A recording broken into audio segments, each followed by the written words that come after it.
Ram Ram Ram Hare Hare Hare Krishna Krishna Krishna Hare Hare Hare Ram Ram Ram Hare Hare Hare Krishna Krishna Krishna Hare Hare Hare Ram Ram Ram Hare Hare Hare Hare Krishna Krishna. Prabhu. Thank you दंडवत प्रणाम। सुरक्षा माता जी, कृष्ण थैंक प्रभु यू। जी। हरे कृष्ण।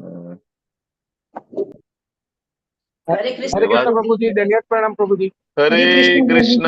આપ સૌનું ખૂબ ખૂબ હૃદયપૂર્વક નું સ્વાગત છે ઇસ્કોન મેંગલુરુ શ્રી શ્રી રાધા ગોવિંદ મંદિર કુલાઈ તરફથી શ્રીમદ ભગવદ ગીતા આજે 17મા અધ્યાયમાં આપ સૌનું ખૂબ ખૂબ હૃદયપૂર્વક નું સ્વાગત છે। हरे कृष्ण प्रभु जी, दंडवत प्रणाम। વિક્રમી પ્રભુ વેલકમ। હરે કૃષ્ણ।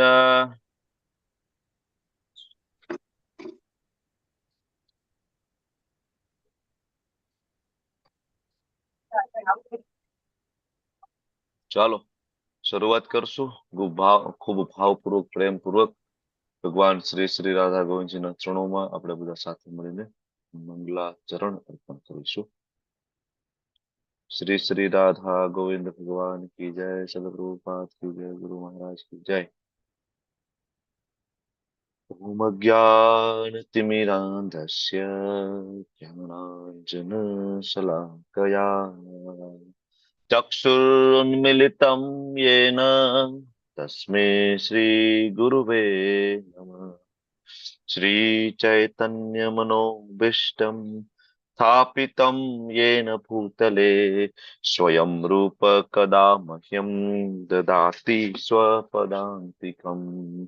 वन्देऽहं श्रीगुरो श्रीयुतापदकमलं श्रीगुरुन् वैष्णवांश्च श्रीरूपं साग्रजातं सहगण रघुनाथान्वितं तं सजीवं साद्वैतं सावधूतं परिजनसहितं कृष्णा चैतन्यदेवं श्री राधा कृष्ण पादान् सहगण ललिता श्री विशाखान्वितंश्च।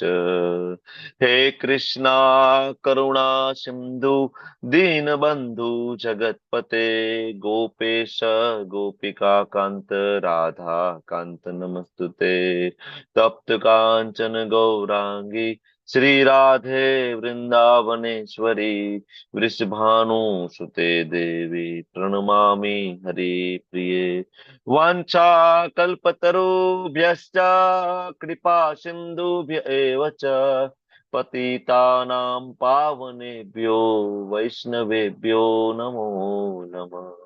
नमो विष्णुपादाय कृष्णपृष्ठाय भूतले श्रीमते भक्तिवेदांत स्वामिनिति नामिने। नमस्ते सारस्वते देवे गौरवाणी प्रचारिणे निर्विशेष शून्यवादी पाश्चात्या देश तारिणे। जय श्री कृष्ण चैतन्य प्रभु नित्यानंद श्री अद्वैत गदाधर श्रीवासादि गौर भक्त वृंद। हरे कृष्णा कृष्ण कृष्णा हरे हरे हरे राम राम राम हरे हरे। हरे हरे कृष्ण प्रभु जी। कृष्णा। हरे कृष्ण हरे प्रभु जी। कृष्ण प्रभु जी। हरे दंडवत प्रणाम। हरे हरे कृष्ण कृष्ण प्रणाम। प्रभु जी। वेलकम। कृष्ण प्रभु जी। हरे कृष्ण हरे प्रभु जी। कृष्णा। हेतल हरे माताजी, कृष्ण प्रभु लता जी। माताजी, नैना माताजी, रतिलाल प्रभु, मोहन सिंह वालसी बारिया प्रभु, स्वीटी माताजी, हेमाली माताजी, जल्पा माताजी, भानुबेन, भूमि माताजी, बिनल माताजी, दीपक प्रभु, दीपल माताजी, दीप्ति माताजी, थैंक यू। मानसी माताजी वेलकम। हरे रोशनी कृष्ण माताजी। प्रभु जी। हरे कृष्ण हरे दंडवत प्रभु कृष्ण जी। प्रणाम। व्रजरानी हरे विनीता कृष्ण माताजी प्रभु जी। वेलकम। रोशनी हरे माताजी, कृष्ण परबत प्रभु प्रभु, जी। प्रणाम। हरे पुष्पा कृष्ण प्रभु माताजी, जी। हरे कृष्ण हरे हरे हरे दीपक राम हरे प्रभु, राम राम राम हरे हरे। हरे कृष्ण। हरे कृष्ण। महेश कापड़िया कृष्ण हरे प्रभु प्रभु कृष्ण जी। जी, प्रभु। हरे कृष्ण। हरे कृष्ण प्रभु जी। हरे कृष्ण। બધાનું ખૂબ ખૂબ હૃદયપૂર્વક નું સ્વાગત છે. વેલકમ. હરે શરૂઆત કૃષ્ણ. કરીએ. કૃષ્ણ પ્રભુજી. હેમલતા માતાજી વેલકમ. શરૂઆત કરીએ 17મા અધ્યાય તરફ આજે. અલેખ લીતના દાલમી માતાજી. દે હરે કૃષ્ણ. હરે કૃષ્ણ. શરૂઆત કરશું. હરે કૃષ્ણ. તમારું નામ હું ભૂલી ગયો, બોલો તો. જિજ્ઞા માતાજી ને ત્યાંથી. શ્રુતિ માતાજી. શ્રુતિ કે કૃતિ? શ્રુતિ. શ્રુતિ. શ્રુતિ માતાજી. હરે કૃષ્ણ પ્રભુજી. હરે કૃષ્ણ. તો શરૂઆત કરીએ 17મો અધ્યાય. ખૂબ પ્રેક્ટિકલ ચેપ્ટર છે. આની પેલા આપણે વાત થઈ હતી એ પ્રમાણે જે લોકો 14મો અધ્યાયમાં હાજર હતા અને જેને 14મો અધ્યાય બરાબર સમજવાની કોશિશ કરી છે, માત્ર એ લોકો ને 17મો અધ્યાય બરાબર સમજાય. બરાબર. 17મો અધ્યાય પ્રેક્ટિકલ અને એકદમ ભગવાન આપણને ગ્રાઉન્ડ લેવલ ઉપર લઈ જાય અને આપણને સમજાવવાની કોશિશ કરે છે, જેની અંદર મહત્વના 5 મુદ્દા ભગવાન આ અધ્યાયની અંદર કવર કરે છે. જેમાં પહેલો મુદ્દો છે શ્રદ્ધા, બીજું અન્ન, ત્રીજું યજ્ઞ, ચોથું તપ અને 5મું દાન. બધા પ્રેક્ટિકલ મુદ્દા છે જે આપણે રોજબરોજના જીવનમાં રોજ આપણે આને એપ્લાય કરીએ છીએ. બરાબર. તો 17મા અધ્યાયના પહેલા શ્લોક તરફ આગળ વધીએ અને શું પૂછે છે અર્જુન એના પ્રશ્ન તરફ આપણે જોઈએ. અધ્યાયનું નામ છે શ્રદ્ધા ત્રય વિભાગ યોગ. હવે અહીંયા શ્રદ્ધા ત્રય એટલે આગળ જે કંઈ પણ આવશે એના 3 વિભાગ પડશે અને 3 પ્રકારમાં વહેંચવામાં આવશે. કયા 3 પ્રકારમાં વહેંચવામાં આવશે? શ્રદ્ધા, અન્ન, યજ્ઞ, તપ અને દાન. અને 3 પ્રકાર કયા કયા? સત્વ રજ તમ. સત્વ, રજ અને તમ. સૌથી સારો એમાં કયો છે? સત્વ. શુદ્ધ સત્વ. તો આજે આપણે જે કઈ ભણશું, ધારો કે શ્રદ્ધાના 3 પ્રકાર ભણશું, તો એમાં આપણે કઈ પ્રકારની શ્રદ્ધા આપણે ડેવલપ કરશું? સત્વગુણી, રજોગુણી કે તમોગુણી? એકેય નહીં. સત્વગુણી પણ નહીં, રજોગુણી પણ નહીં, તમોગુણી પણ નહીં, સાત્વિક પણ નહીં, ગુણાતીત. ગુણાતીત. સત્વગુણ, રજોગુણ, તમોગુણ ની પરે બરાબર જે કઈ છે એ આપણે સ્વીકારીશું. ક્યાં લખ્યું છે આ? તો આમ તો 3જા અધ્યાયની અંદર, 2જા અધ્યાયની અંદર, 5મા અધ્યાયની અંદર ભગવાને 3 જગ્યાએ આપ્યું છે કે તમે જે કઈ કરશો. તો 2જા અધ્યાયમાં શું આપ્યું? ત્રૈગુણ્યા વિષયા વેદા નેત્રૈગુણ્યો ભવા અર્જુન. હે અર્જુન, વેદોની અંદર 3 ગુણો વિશેની ચર્ચા છે, પણ તું આ 3 ગુણોથી ઉપર ઉઠી જા. સત્વગુણમાં નહીં, રજોગુણમાં નહીં, તમોગુણમાં નહીં. કારણ કે સત્વગુણ સોનાની સાંકળ, રજોગુણ ચાંદીની સાંકળ અને તમોગુણ લોખંડની સાંકળ છે. 3 બાંધે છે. બરાબર. બીજું 3જા અધ્યાયમાં જયારે આપણે આવ્યા તો ભગવાન એમ કીધું કે યજ્ઞ અર્થાત કર્મણો અન્યત્ર લોકોયમ કર્મ બંધન. યજ્ઞ અર્થાત ભગવાન કૃષ્ણની પ્રસન્નતા માટે કરેલું કોઈ પણ, પછી એ યજ્ઞ હોય, દાન હોય, તપ હોય, એની પ્રસન્નતા માટે બનાવેલું અન્ન હોય કે કૃષ્ણમાં રહેલી જે શ્રદ્ધા હોય, બરાબર, એ છે સૌથી હાયર છે, ગુણાતીત અવસ્થામાં છે. આના સિવાયનું બધું શું છે? તો કે અન્યત્ર લોકો, બરાબર, યજ્ઞ અર્થાત કર્મનો અન્યત્ર લોકો એમ કર્મ બંધન, એનાથી કર્મ બંધન થશે. તો સત્વગુણી શ્રદ્ધા હોય, સત્વગુણી યજ્ઞ હોય, અન્ન હોય, તપ હોય, દાન હોય, તોય બંધન થાય. રજોગુણી શ્રદ્ધા, અન્ન, યજ્ઞ, તપ, દાન, તોય બંધન થાય. તમોગુણી શ્રદ્ધા, અન્ન, યજ્ઞ, તપ, દાન, તોય બંધન થાય. સમજ્યા તમે? તો 3જા અધ્યાયમાં કીધું.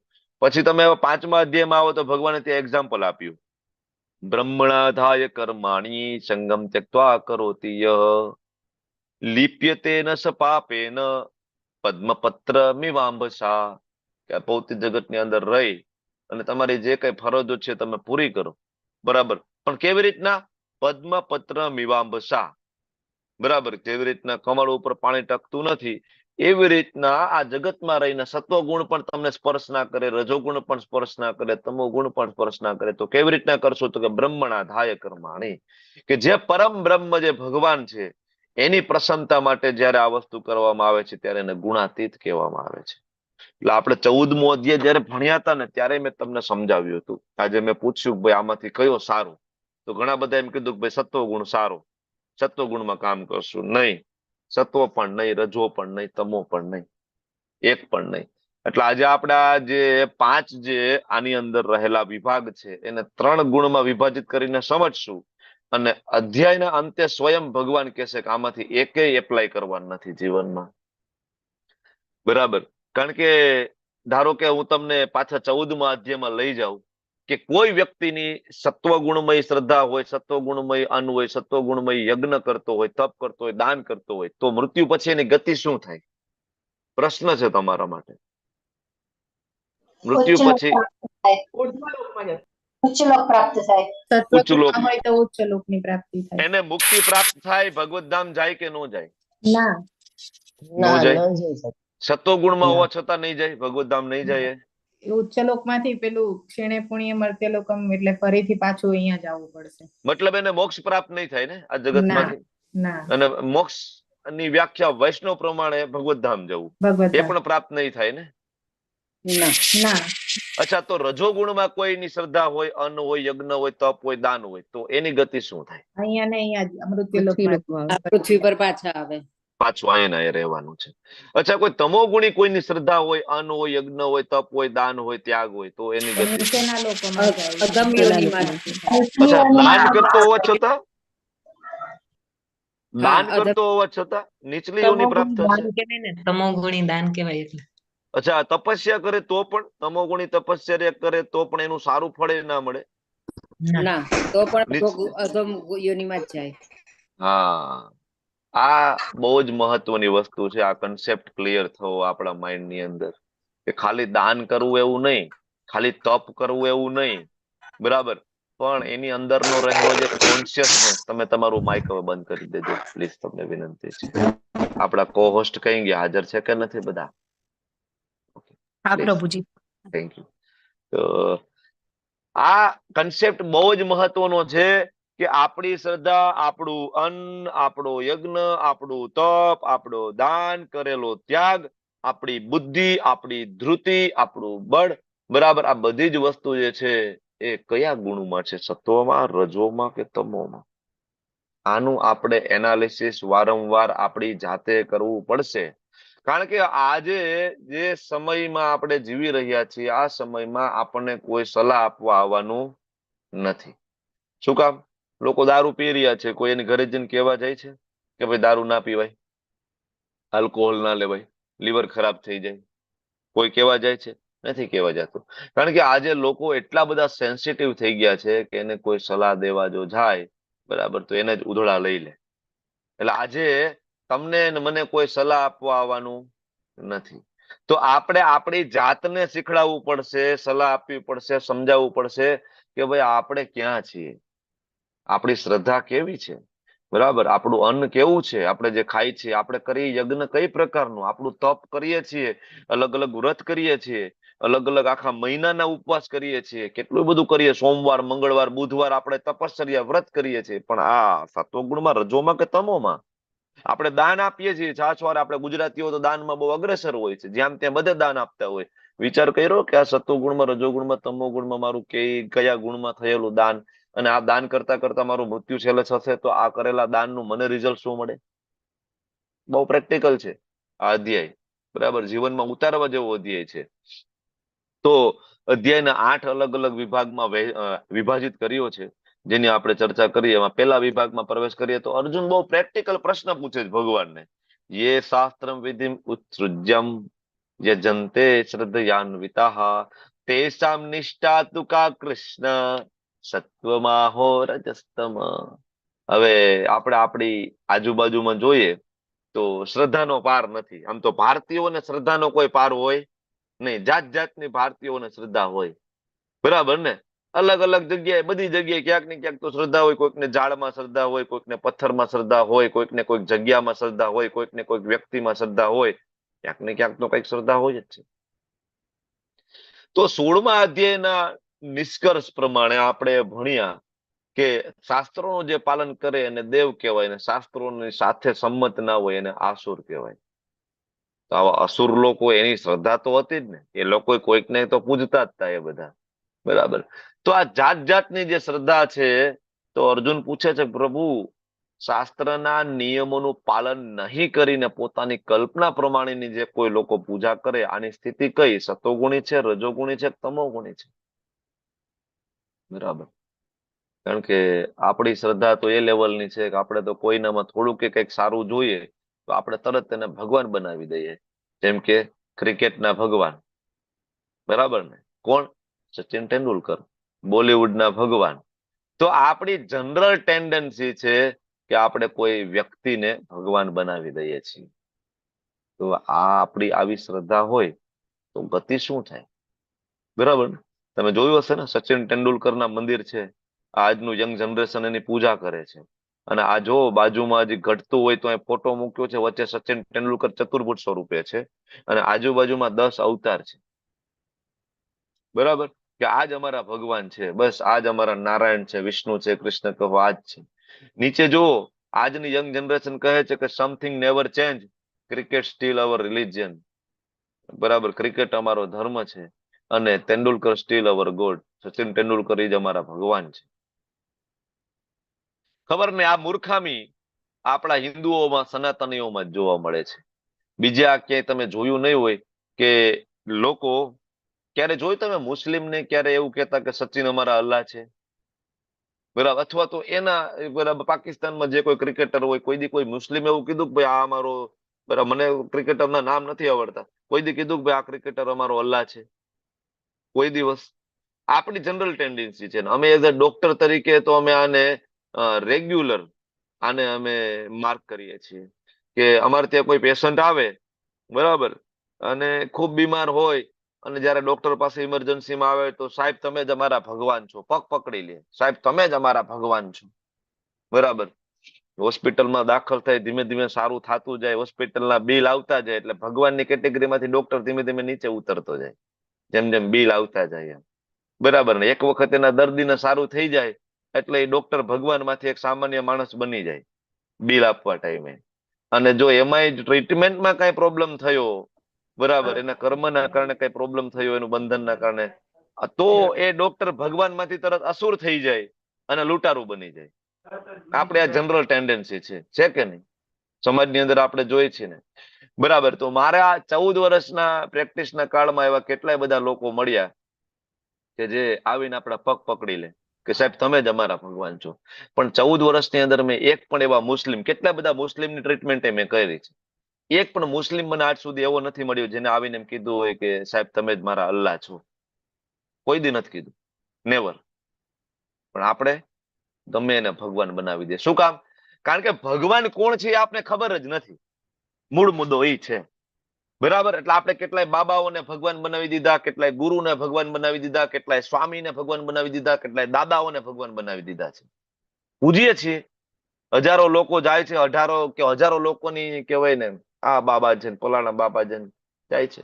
ખબર જ નથી ને કે શ્રદ્ધા આપણી ક્યાં હોવી જોઈએ, ભગવાન કોણ હોવા જોઈએ. અમિતાભ બચ્ચનના મંદિર છે મુંબઈની અંદર, બરાબર, જોવો તમે, આરતી થાય છે, અમિતાભ બચ્ચનના જૂતા, ચપ્પલ અહીં રાખ્યા છે. તમારે ક્યારેક દર્શન કરવા જવું હોય તો મુંબઈમાં જાજો, એડ્રેસ ગોતી લેજો બચ્ચન ધામનું.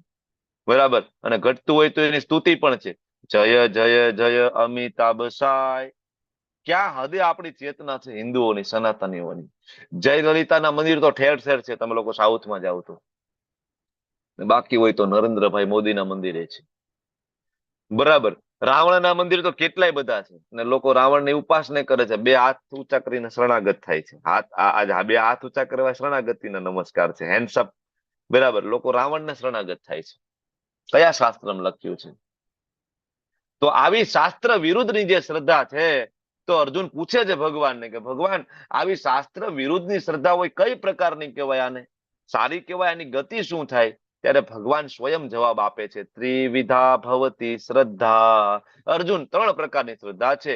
દેહી નામ સા સ્વભાવજા, કે જ્યારે મનુષ્ય, બરાબર, જ્યારે આત્મા આ મનુષ્ય શરીરમાં પ્રવેશ કરે, એના પૂર્વજન્મના જે કઈ એનો સ્વભાવ, પ્રકૃતિના 3 ગુણો એના જે કઈ હશે, બરાબર, એ પ્રમાણે 3 પ્રકારની એની શ્રદ્ધા હશે. ગયા જન્મમાં જે પ્રમાણે કર્મ કર્યા છે એ મુજબ આ વખતે એવી જગ્યાએ એને જન્મ પ્રાપ્ત થશે. બરાબર. અને શ્રદ્ધા એની એ પ્રમાણે ડેવલપ થઈ જશે. તો એ કઈ પ્રકારની હોય? તો કે સાત્વિકી, રાજસિક અને તામસિક. તું મારી પાસેથી સાંભળ. હવે હું ફરીથી તમને યાદ દેવડાવું બીજા અધ્યાયની અંદર કે આખી ભગવદ્ ગીતાની અંદર જ્યાં જ્યાં કૃષ્ણ બોલે છે ત્યાં શ્રી ભગવાન ઉવાચ, વેદવ્યાસજી શ્રી ભગવાન ઉવાચ લખે છે.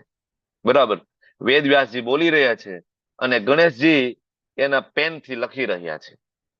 બરાબર છે, ગણેશજી એટલે શિવપુત્ર, શિવજીના પુત્ર છે, મહાદેવના પુત્ર છે, એ લખી રહ્યા છે અને વેદવ્યાસજી બોલી રહ્યા છે. બંનેને ખબર છે કે ભગવાન કોણ છે. ષડ ઐશ્વર્યથી પરિપૂર્ણ હોય એને ભગવાન કહેવાય. સેમ વસ્તુ તમે ખોલો શ્રીમદ ભાગવતમ, ત્યાંય છે. કૃષ્ણ જ્યારે જ્યારે બોલે છે ત્યારે શ્રી ભગવાન ઉવાચ, માધવ ઉવાચ નહીં, કૃષ્ણ ઉવાચ નહીં, કાલ ઉવાચ નહીં. ઘણા એમ કે કૃષ્ણ ભગવદ ગીતા નથી બોલી, શિવ બાબાએ બોલી છે. ક્યાંય લખ્યું છે શિવ બાબા ઉવાચ? બરાબર, 18 પુરાણ, 4 વેદ ઉપનિષદમાં ક્યાંય લખેલું છે? કોઈ શ્લોક આવે એ બાબતનો નહીં, ક્યાંય નથી.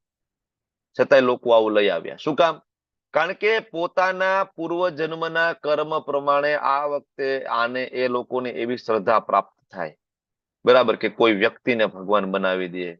બરાબર, તો હવે જોઈએ આ 3 પ્રકારની જે શ્રદ્ધા અમારા આચાર્ય શ્રીલ પ્રભુપાદજીના વધુમાં વધુ લેક્ચર આ જે 3 પ્રકારની જે શ્રદ્ધા અને આ 3 ગુણો, જે 14મો અધ્યાય ગુણત્રય વિભાગ યોગ, એના ઉપર છે. કારણ કે બહુ જ મહત્વનું ચેપ્ટર છે. કારણ કે આપણે કંઈક એક્શન લઈશું ને તો તરત આપણને એ ખબર હોવી જોઈએ. ધારો કે આપણે રોજ સવારે ઉઠીને દીવાબત્તી ઘરે કરીએ છીએ ને, તમે લોકો કરતા હશો ને દીવો અગરબત્તી. હવે કાલથી તમને તરત પ્રશ્ન થશે કે આ હું કરું તો છું, પણ આ મારી શ્રદ્ધા છે કયા ગુણમાં છે? હું જે દેવી દેવતાઓની, કોઈ બાબાની, કોઈ સ્વામીની, કોઈ દાદાની, કોઈ ગુરુની, કોઈની ઉપાસના તમે દીવાબત્તી કરો છો, તમને તરત પ્રશ્ન થવો જોઈએ કે હું આ કરું તો છું, હું કરીશ, મારા બાળકોય કરશે. કારણ કે બાળકો તમે જે જોવો છો એને ફોલો કરવાના છે. કઈ પ્રશ્ન પૂછવાના નથી. આપણે કોઈ દી પ્રશ્ન પૂછ્યો આપણા બાપ દાદાને કે ઘરની અંદર મંદિર છે, એની અંદર આ દેવી દેવતાઓ છે, શું કામ આપણે આ રાખ્યા છે? કોઈ દી પ્રશ્ન નથી પૂછ્યો. બાપ દાદા કરતા હતા, આપણે એ જ ફોટો ને એ જ બરાબર આપણે કરી રહ્યા છીએ. બરાબર, અને આપણા બાપ દાદા કોઈક જાતા હોય શિરડી, તો આપણા છોકરા શિરડી જવા માંડે. આપણે કોઈ દી પ્રશ્ન પૂછ્યો ખરેખર છે કોણ, ભગવાન છે કે નહીં? કોઈ દી પ્રશ્ન થયો આપણને? નહીં. તો હવે આ ભગવદ્ ગીતાના અધ્યાય 18 અધ્યાય પૂર્ણ થાય તો તમને તમારા દરેક એક્શન પ્રત્યે તમે સચેત થવા જોઈએ કે ભાઈ આ હું કરું છું આ કયા ગુણમાં, સત્વગુણમાં, રજોગુણમાં કે તમો ગુણમાં? જો હું આ કરીશ અને કરતા કરતા મારું મૃત્યુ થશે તો મારી ગતિ ક્યાં થશે? શું મને મોક્ષ મળશે? હું ભગવત ધામ જઈશ કે પછી હું ફસાઈ જઈશ પાછો? બરાબર, અને આ જોતા મારા દીકરા દીકરીઓ આને ફોલો કરશે તો એનું શું થશે? આ પ્રશ્ન થતો આપણને થવો જોઈએ. બરાબર, પ્રશ્ન થવો જોઈએ. અથા તો બ્રહ્મ જિજ્ઞાસા થવી જોઈએ. મનુષ્ય અવતારમાં થવી જોઈએ. પશુઓ ના થાય, એને બ્રહ્મ જિજ્ઞાસા ના થાય. બરાબર, એ આહાર, નિદ્રા, ભય, મૈથુન 4 વસ્તુમાં જ રહે. પણ આપણે પશુથી એક લેવલ આપણું ઊંચું છે મનુષ્યનું. તો આ પ્રશ્ન થવો જોઈએ. આપણે આપણી જાતને ફીડબેક આપવો પડશે કે હું સત્વમાં છું, રજોમાં છું કે તમોમાં છું? મારું માઇન્ડ, મારું ક્રિયા ક્યાં છે? સૌથી મુદ્દો ઇમ્પોર્ટન્ટ છે શ્રદ્ધા. પહેલું છે ને, શ્રદ્ધા છે પાયો છે. તમે લોકો ભગવદ્ ગીતાના ક્લાસમાં આવ્યા, આજે 17મા અધ્યાય સુધી તમે ટકી રહ્યા છો, તમે રજીસ્ટ્રેશન કરાવ્યું, તમે જોઈન થયા.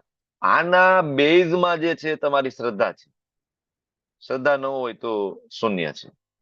શ્રદ્ધા હશે તો આગળ જતા ભક્તિ પ્રાપ્ત થશે. ભક્તિ પ્રાપ્ત થશે તો ભગવાન પ્રત્યેનો પ્રેમ પ્રાપ્ત થશે. બરાબર, 9 તબક્કા આપણને આચાર્ય સમજાવે છે કે શ્રદ્ધા હોય તો સાધુ સંગ થાય, સાધુ સંગ થાય તો ભજન ક્રિયા થાય, ભજન ક્રિયાથી અનર્થોની નિવૃત્તિ થાય. આગળ જતા એમ જતા જતા નિષ્ઠા આવે, રુચિ આવે, ભાવ આવે, પ્રેમ આવે. અલગ અલગ તબક્કાઓ છે. પણ પહેલી વસ્તુ છે શ્રદ્ધા. સુકૃતિ હોય તો પ્રાપ્ત થાય. પહેલું પગથિયું શ્રદ્ધા. એ તમારા બધાનું ઓલમોસ્ટ ક્લિયર છે. બરાબર, ભારતની અંદર જનરલી મેં કીધું એમ કે હજી વાતાવરણ એટલું સારું છે કે મંદિરે જઈએ તો આપણે માથું ટેકવીએ, પ્રાર્થના કરીએ, ભોગ લગાડીએ, આ બધું આપણે કરીએ છીએ. બાકી ભારતની બહાર આ બધી વસ્તુ ધીમે ધીમે નીકળી ગઈ છે. ઇવન ભારતથી ગયેલા જે આપણા એનઆરઆઈ છે, બરાબર, એ પણ આની બહાર નીકળી ગયા છે. એ પણ એને ફોલો કરતા નથી મોટા ભાગના. મારા જેટલા પણ મિત્રોને હું ઓળખું છું, અપવાદ નીકળી શકે. તમે કોઈ ફોરેનમાં રહેતા હોય ને સારા સાત્વિક લોકો ત્યાં હોઈ શકે. બરાબર, તો ભગવાન પોતે કહે છે કે અર્જુન, હે ભરતપુત્ર, પ્રકૃતિના વિભિન્ન ગુણો કયા કયા સત્વગુણ, રજોગુણ, તમોગુણ હેઠળ મનુષ્ય અસ્તિત્વ પ્રમાણે વિશેષ પ્રકારની શ્રદ્ધા વિકસિત કરે છે. શું કામ આવું થયું? તો કે જીવે સ્વયં અર્જિત કરેલા ગુણો છે. ભગવાન તો એમ જ કહે છે કે મારી ભક્તિ કરો, મન મના ભવ મદ ભક્તો મધ્યાજી મામ નમસ્કુરુ.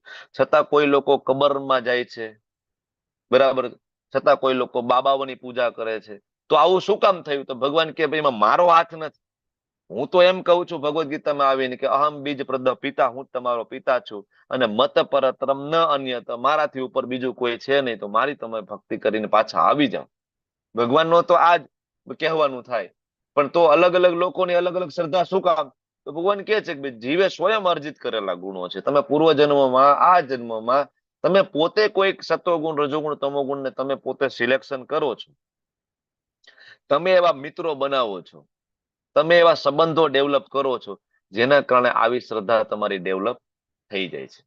એ શ્રદ્ધા ડેવલપ થાય છે ત્યારે તમે એમાં ધીમે ધીમે આગળ વધો છો. બરાબર. તો હવે ભગવાન કહે છે કે સત્વગુણી મનુષ્યો દેવોને પૂજે છે. ચોથા શ્લોકની અંદર જો આપણે આપણા દેવી દેવતાઓને પૂજતા હોય, કુળદેવીને પૂજતા હોય, માતાજીને પૂજતા હોય, પણ હવે તમે આ ભૌતિક જગતના સર્જનની વાત કરો તો દેવી દેવતાઓનું સ્થાન ક્યાં છે?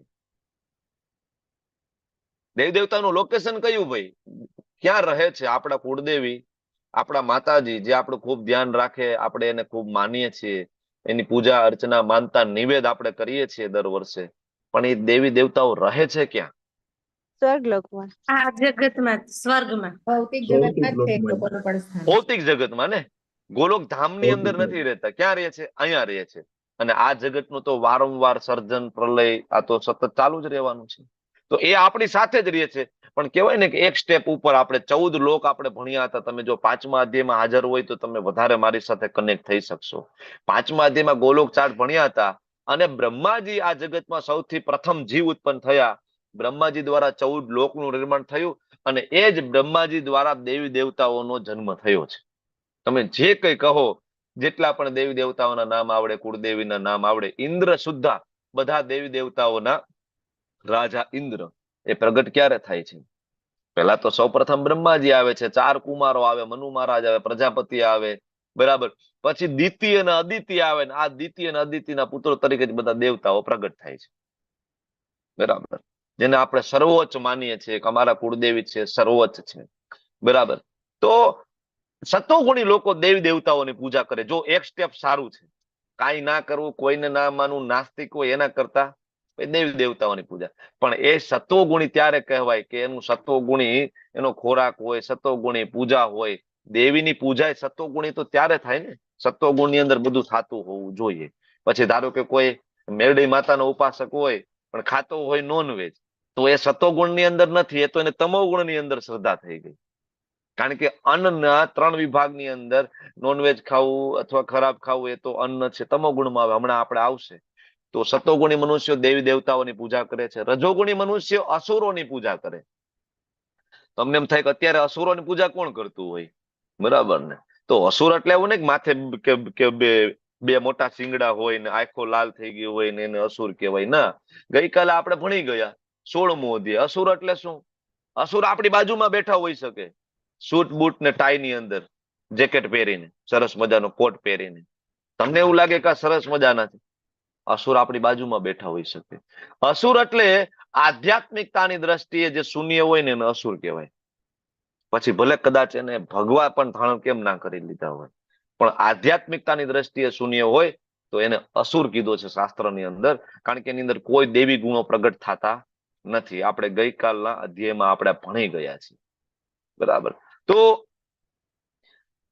અત્યારે ઘણા બધા એવા લોકો જે છે એ એવા મનુષ્યોને માનતા હોય છે કે જેના આધ્યાત્મિકતામાં 0 હોય, પણ રોલ મોડેલ એ હોય. જેમ કે હું તમને કહું કે અત્યારની યંગ જનરેશન છે એ ટીવી વાળાને, બોલીવુડ વાળાને, હોલીવુડ વાળાને રોલ મોડેલ તરીકે માનતા હોય છે. બરાબર ને? જે પ્રચાર કરતા હોય ગુટકાનો, ગેમિંગ એપનો, શેર બજારનો, બરાબર, ટૂંકમાં જેમાં ડૂબાડવાના ધંધા હોય. આપણા બાળકોને ડૂબાડે કોણ? આપણા બાળકોને વ્યભિચારના રસ્તે કોણ લઈ ગયું? આપણા બાળકોને લીકર, દારૂના રવાડે કોને ચડાવ્યા? આ જ બધાએ રોલ મોડેલ બનાવ્યા. તો આવા જે લોકો છે, અને ઇવન આવા લોકો બીમાર પડે તો લોકો બાધાને માનતા રાખે. એક ઓલું જૂનું મૂવી તમને યાદ હોય તો કુલી, આઈ થિંક, એમાં અમિતાભ બચ્ચન ને એમાં કઈક ઇન્જરી થઈ ગઈ હતી, બરાબર, અને સિવિયર ઇન્જરી હતી. તો આખા ભારતની અંદર કેટલી બધી જગ્યાએ યજ્ઞો થતા હતા એના માટે, બોલો. હવે એ કયા એવા સંત મહાત્મા છે અને કેટલા લોકોનો ઉદ્ધાર કર્યો છે એના દ્વારા, બરાબર, કે એના માટે આપણી એવી શ્રદ્ધા હોવી જોઈએ. કોઈ દી કોઈ સંત મહાત્મા આચાર્ય માટે આવી શ્રદ્ધા આપણને થઈ? ભારતની અંદર કેટલા લોકો તો પ્રભુપાદ જેવા આચાર્યને ઓળખતા નથી. વિચાર તો કરો તમે, કે જેને આખા વિશ્વની અંદર રાધા કૃષ્ણની ભક્તિનો પ્રચાર કર્યો છે, બરાબર, પોતાનું આખું જીવન એને હોમી દીધું છે, બરાબર, આટલા વૈષ્ણવ સંપ્રદાયનો પ્રચાર પ્રસાર કર્યો અને લાખો અને કરોડો લોકોનું જીવન એને પરિવર્તન કર્યું, કે જેને કહેવાય ડ્રગ્સ માંથી બહાર કાઢ્યા છે, વ્યભિચાર માંથી બહાર કાઢ્યા છે, નોનવેજ માંથી બહાર કાઢ્યા છે અને શુદ્ધ સત્વગુણમાં એને લઈ ગયા છે. જેને તિલક કરતા શીખડાવ્યું, શિખા રાખતા શીખડાવ્યું, બરાબર, બધી સ્ત્રીઓને સાડી પહેરતા શીખડાવી. વિદેશની અંદર રશિયામાં જાવ, લોકો ત્યાં સાડી પહેરે છે સ્ત્રીઓ બધી, તમે જો વિડીયો હરી. તો આવા આચાર્ય લોકો ઓળખતા નથી ને આવા કેવાય હોલીવુડ ને બોલીવુડ વાળા માટે આપણે બધા માનતા બાધા કરતા હોય. તો આપણે એમ થાય કે ભાઈ શું વાંધો એ છે કે આ લોકો મિસગાઈડ કરે છે, આખા સમાજને મિસગાઈડ કરવાનું કાર્ય કરે છે. તો આને આસુરી પૂજા કહેવાય છે. અને ત્રીજા નંબરની તમોગુણી પૂજા છે, એ લોકો ભૂત પ્રેતની પૂજા કરતા હોય છે. તાંત્રિકો, ભુવા, બરાબર, તમે લોકો સ્મશાનમાં જાઓ, ખોપરી રાખે, જીવતા પક્ષીને ખાઈ જાય, બરાબર, એનું ગરમ ગરમ રક્ત લોહી પીતા હોય, જાત જાતના અવાજો કાઢતા હોય. ઘોર તમોગુણી પૂજા છે, ઘોર તમોગુણી પૂજા છે. તમને એમ લાગે કે આવું હોય છે. અઘોરી પૂજા, તાંત્રિક પૂજા, તંત્ર મંત્ર, આ બધું બહુ, બરાબર, આજુબાજુમાં તમે જો ઘણા બધા લોકો આની અંદર ડૂબેલા છે. મેં આની પેલા એક તમને કિસ્સો એવો સંભળાવ્યો હતો, રિયલ ઇન્સિડન્સ. અમારા જસદણની બાજુમાં વિછિયા ગામ છે. વિછિયા ગામની અંદર એક પરિવાર આવી ઘોર તમોગુણી જે શ્રદ્ધા એની ડેવલપ થઈ ગઈ. કોઈક એવા પાખંડી સાધુના કહેવાય કે આવેશમાં આવી ગયા અને સાધુએ એને એવા ભરમાવી દીધા. અને એક દિવસે સાધુ એને સમજાવ્યું કે તમારે એવો યજ્ઞ કરવો જોઈએ જેને કમળ પૂજા તરીકે ઓળખાય છે. તમે કદાચ નામ સાંભળ્યું હોય તો કમળ પૂજા તમારે કરવી પડે. શું કરવું પડે કમળ પૂજામાં? તો બંને પતિ પત્ની પોતાના ફાર્મની અંદર, ખેતરની અંદર, જ્યાં એને ભાગ્યું રાખ્યું હતું, એ ખેતરમાં એના ઝૂંપડામાં, બે નાના નાના દીકરા દીકરી હતા, બેને મામાને ઘરે મોકલી દીધા અને ખેતરમાં એના ઝૂંપડાની અંદર એવો મોટો કહેવાય ફારસો તૈયાર કર્યો કે એકદમ ધારદાર જે બ્લેડ હોય ને, જે લોકોને કહેવાય કે વાડીમાં કામ કરતા હોય એને ખબર હશે, ટ્રેક્ટર ચલાવતા હોય ને એની પાછળ ધારદાર એક બ્લેડ પાટીઓ ફિટ કરે જેનાથી જમીનને સમતલ કરે, બરાબર. તો એ બ્લેડ એમાંથી મોટું પાટિયું ઉખેડી એને ઉપરની સાઈડમાં એવી રીતના ટીંગાડ્યું અને નીચે બે પટ્ટી આમ માથું રાખે ને બાજુમાં દોરડું ખેંચે તો ધારદાર બ્લેડ અહીંયા ડોક ઉપર પડે અને બેના ગળા અહીંથી જુદા થઈ જાય, ઉપરની મુંડી છે, માથું જે ધડથી જુદું થઈ જાય. આને કહેવાય કમળ પૂજા. કેટલા બધા લોકોએ આવું કર્યું છે. ક્યારેક તમે ગૂગલ કરીને જોજો. હમણાંનો લગભગ 1.5-2 વર્ષ પહેલાનો ઇન્સિડન્ટ છે વિછિયામાં બનેલો. બે પતિ પત્ની એક સાથે આવી રીતના આવી પૂજા, સામે યજ્ઞ કરેલો છે, અલગ અલગ દેવ દેવતાઓના ફોટા છે, શિવજીના ફોટા છે, દેવ દેવતાઓના ફોટા છે, બરાબર. ત્યારે તો રિપોર્ટરે બહુ કવર કર્યું હતું. એકનું ગળું તો યજ્ઞની અંદર પડે છે, સળગે છે, ને બીજાનું ડોક તો જુદી એમને નીચે ધૂળમાં પડે છે. વિચાર કરો, કોઈને ખબર નથી. નાની એવી દીકરી એની આવે છે કે મમ્મી પપ્પા શું કરતા હશે એમ કરીને મળવા જાય છે, ઝૂંપડીનો દરવાજો ખોલે છે ને આ દ્રશ્ય એની સામે છે. માતા પિતાને ખાલી ધડ પડેલા છે, બરાબર. શું એની મનસ્થિતિ હશે બાળકની? તો આ ઘોર તમોગુણી પૂજામાં ઘણા બધા લોકો ફસાયેલા છે. એક મુંબઈની અંદર અને એક દિલ્હીની અંદર તમને ખબર છે સિરિયલ સુસાઇડ કેસ આવ્યો હતો. એક પછી એક ઘરના લોકો સુસાઇડ કરી રહ્યા હતા. આજે પણ એ મિસ્ટ્રી છે. દિલ્હીની અંદર મને એક્ઝેક્ટ નું નામ પરિવારનું ભૂલાઈ ગયું, પણ મુંબઈમાં સેમ, દિલ્હીમાં સેમ. એક પછી એક આખો પરિવાર એક પછી એક સુસાઇડ કરે અને એક જગ્યાએ એના જે પિતાજી છે એ જ એની પત્ની, એના 2 બાળકોને બધાને લટકાવી દે છે અને પછી પોતે લટકી જાય છે. કેટલાય બધા કિસ્સા છે આવા. ભૂત પ્રેતની પૂજા કરવી, ઘોર તમોગુણી પૂજા કરવી. તો વિચાર કરો કે આપણે ક્યાં છે, સત્વગુણમાં છે, રજોગુણમાં છે કે તમોગુણમાં છે? ત્રણેય પ્રકારની પૂજા આપણે ભણી ગયા છીએ. તો આપણે કઈ પ્રકારની પૂજા કરીશું? બોલો. સત્વગુણી કરીશું દેવી દેવતાઓની, રજોગુણી અસુરોની કે તમોગુણી ભૂત પ્રેતની? બોલો. વોટ ઇઝ યોર ત્રણેય ઓપિનિયન? ગુણમાંથી પરે શુદ્ધ સત્વ ગુણમાં. તો કોની કરશો? રાધા ભગવાન શ્રી કૃષ્ણ. કૃષ્ણની રાધા ભગવાન કૃષ્ણની કૃષ્ણની. વેદની અંદર જ્ઞાન કાંડ, ઉપાસના કાંડ, બરાબર, કર્મકાંડ, 3 મુખ્ય વિભાગ વેદની અંદર આપેલા છે. એમાં વેદની અંદર પણ 3 પ્રકારની પૂજાનો ઉલ્લેખ છે. સત્વગુણી, રજોગુણી, તમોગુણી. સત્વગુણમાં હોય તો દેવી દેવતાઓ સુધી એ પહોંચી શકે. રજોગુણીની ચેતના થોડા નીચા લેવલની ચેતના હોય છે. તમોગુણીની ચેતના એકદમ ગઈ ગુજરેલી હોય છે. ગમે એને ભગવાન બનાવી દે છે. બરાબર, ભૂત પ્રેતની પૂજા કરવા લાગતા. એટલે તો ઘણા બધા જોવા અહીંયા ગુજરાતની અંદર તો ચલણ છે મામાદેવની પૂજા. મામાદેવના મંદિરો ઠેર ઠેર ગુજરાતની અંદર જોશો. મામાદેવ કયા દેવ છે? કયા શાસ્ત્રમાં એનો ઉલ્લેખ છે? ઘણા બધા શિરડી જાય છે સાંઈબાબાની પૂજા કરવા માટે. કયા શાસ્ત્રમાં ઉલ્લેખ છે? સાંઈબાબા બરાબર કોઈ ઉલ્લેખ છે જ નહીં, ક્યાંય નથી. બરાબર, હું તમને તો અહીંયા રેકોર્ડેડ છે આ લેક્ચર. બરાબર, તોય આપણે આવી શ્રદ્ધાઓ ધરાવતા હોઈએ છીએ. ધ્યાન રાખવું પડશે. શુદ્ધ સત્વની અંદર જે પૂજા છે, રાધા કૃષ્ણની પૂજા છે, એ રામચંદ્ર જાનકી માતાજીની પૂજા છે. આનાથી વિશેષ કોઈ પૂજા છે નહીં, સર્વોચ્ચ પૂજા છે. હવે ધારો કે કોઈ દેવી દેવતાઓની પૂજા કરશે તો શું થશે? તો ભગવાને 9મા અધ્યાયમાં બહુ ક્લિયરલી કહ્યું, યામતી દેવવ્રતા દેવાન, કે ભાઈ તમે દેવી દેવતાઓની પૂજા કરશો તો દેવી દેવતા જ્યાં રહે છે ત્યાં જાશો. ક્યાં? સ્વર્ગની અંદર. કોઈ પિતૃઓની પૂજા કરે તો પિતૃયાંતિ પિતૃવ્રતા. ઘણા બધા સુરાપુરાની માળા કરતા હોય છે. ઘણા બધા પોતાના પાળિયા, પોતાના સુરાપુરા, એમાં જેને ખૂબ શ્રદ્ધા હોય. બરાબર, ગુજરાતની અંદર તો હમણાં બહુ ચલણ છે. એક જગ્યા છે, લોકો બહુ જાય છે. બરાબર, મોટા ભાગની ગાડીની પાછળ લખેલું હોય છે સુરાપુરા ધામ. જાય છે લોકો. બરાબર, તો જ્યારે આવા પિતૃઓમાં કોઈને શ્રદ્ધા હોય, સુરાપુરામાં શ્રદ્ધા હોય, સતીમાં કોઈને શ્રદ્ધા હોય તો શું થાય? તો મારા શબ્દ નથી, સ્વયં ભગવાનના શબ્દ છે. 9.25 પિતૃન્યાંતિ પિતૃવ્રતા, કે ભાઈ આવા પિતૃઓને પૂછશો તો પિતૃઓ જ્યાં છે પિતૃલોકની અંદર, પ્રેતયોનીની અંદર, બરાબર, એ જગ્યાએ તમે મરશો તો તમારી ગતિ ત્યાં જ થશે. તમારી ઈચ્છા છે ને. બરાબર, તમે કોઈને માનો છો ક્યારે? તમારે એના જેવું બનવાની ઈચ્છા હોય. બરાબર, સચિનને કોઈ રોલ મોડલ શું કામ માને? તો કાશ હું સચિન બન્યો હોત તો. અમિતાભ બચ્ચન રોલ મોડલ શું કામ માને? કાશ મારા જીવનમાં હું કોઈક સારો સ્ટાર બન્યો હોય તો. કામના હોય છે ને. દેવી દેવતાઓને બધા શું કામ માને છે? દેવી દેવતાઓને કે ભાઈ એ જે ભોગ કરી રહ્યા છે એ ભોગ અમને પણ આપો. એટલે તો આપણે માનતા કરીએ છીએ, હે મારા માતાજી ચામુંડા માતા, હું તમને 7 નારિયેલ ચડાવીશ. બરાબર, મારી આ ઈચ્છા પૂરી થઈ જાય, ઘરની ગાડી થઈ જાય, ઘરનો બંગલો થઈ જાય. તો એ જે ભોગ ભોગવી રહ્યા છે, ભોગ ભોગવાની આપણને કામના છે, તમે માગી રહ્યા છો. તો ભગવાન કહે યસ તથાસ્તુ બેટા. બરાબર, તારી ઈચ્છા છે તો મારે પૂરી કરવી પડશે. કારણ કે ભગવાન પ્રેમાળ પિતા છે. દરેક ઈચ્છાઓ આપણી અહીંયા પૂરી કરે છે. ત્યારે બધી ઈચ્છાઓ પૂર્ણ થઈ જશે. અને એક ઈચ્છા જયારે હૃદયમાં રહેશે કે કૃષ્ણ તમે મારા ને હું તમારું, આ જગતમાં મારી બીજી કોઈ ઈચ્છા નથી. બરાબર, ત્યારે ભગવત ધામ જઈ શકાય છે. ભૂતાન યાંતિ ભૂતિ, જ્યાં કોઈ ભૂતોની પૂજા કરશે તો ભગવાન કે એવા પણ ગ્રહો છે, ભૂતિયા ગ્રહો, ત્યાં જશે. યાંતિ મધ્યા જીનો અપી મામ. કોઈએ આ જગતમાંથી, જન્મ મૃત્યુ જરામાંથી છૂટવું હોય, કોઈએ ભગવત ધામ જવું હોય, જ્યાંથી પાછું જ ના આવવું પડે, કોઈએ વૈકુંઠ જવું હોય, કોઈએ ગોલોક ધામ જવું હોય, તો માત્ર ને માત્ર રાધા કૃષ્ણની પૂજા કરવી પડશે, રામચંદ્રજી જાનકીજીની પૂજા કરવી પડશે. આના સિવાયનો બીજો કોઈ ઓપ્શન છે નહીં તમારી પાસે. એટલે કેટલાય બધા લોકો વ્યાસપીઠ ઉપર બેસીને કેટલાય લોકો કહેતા હોય કે ભાઈ બધું જ સરખું છે, એમાં કઈ ભેદભાવ ન હોય, જેની પૂજા કરો બધું સરખું જ છે ભાઈ, દેવ દેવતાઓની પૂજા કરો, આની પૂજા કરો, કણ કણમાં ભગવાન છે, બધું સરખું છે, જેની પૂજા કરો એ બધું રામની પૂજા છે, કૃષ્ણની પૂજા છે, તો કોઈ ભેદભાવ ન હોય. ના, શાસ્ત્ર એવું કહેતું જ નથી.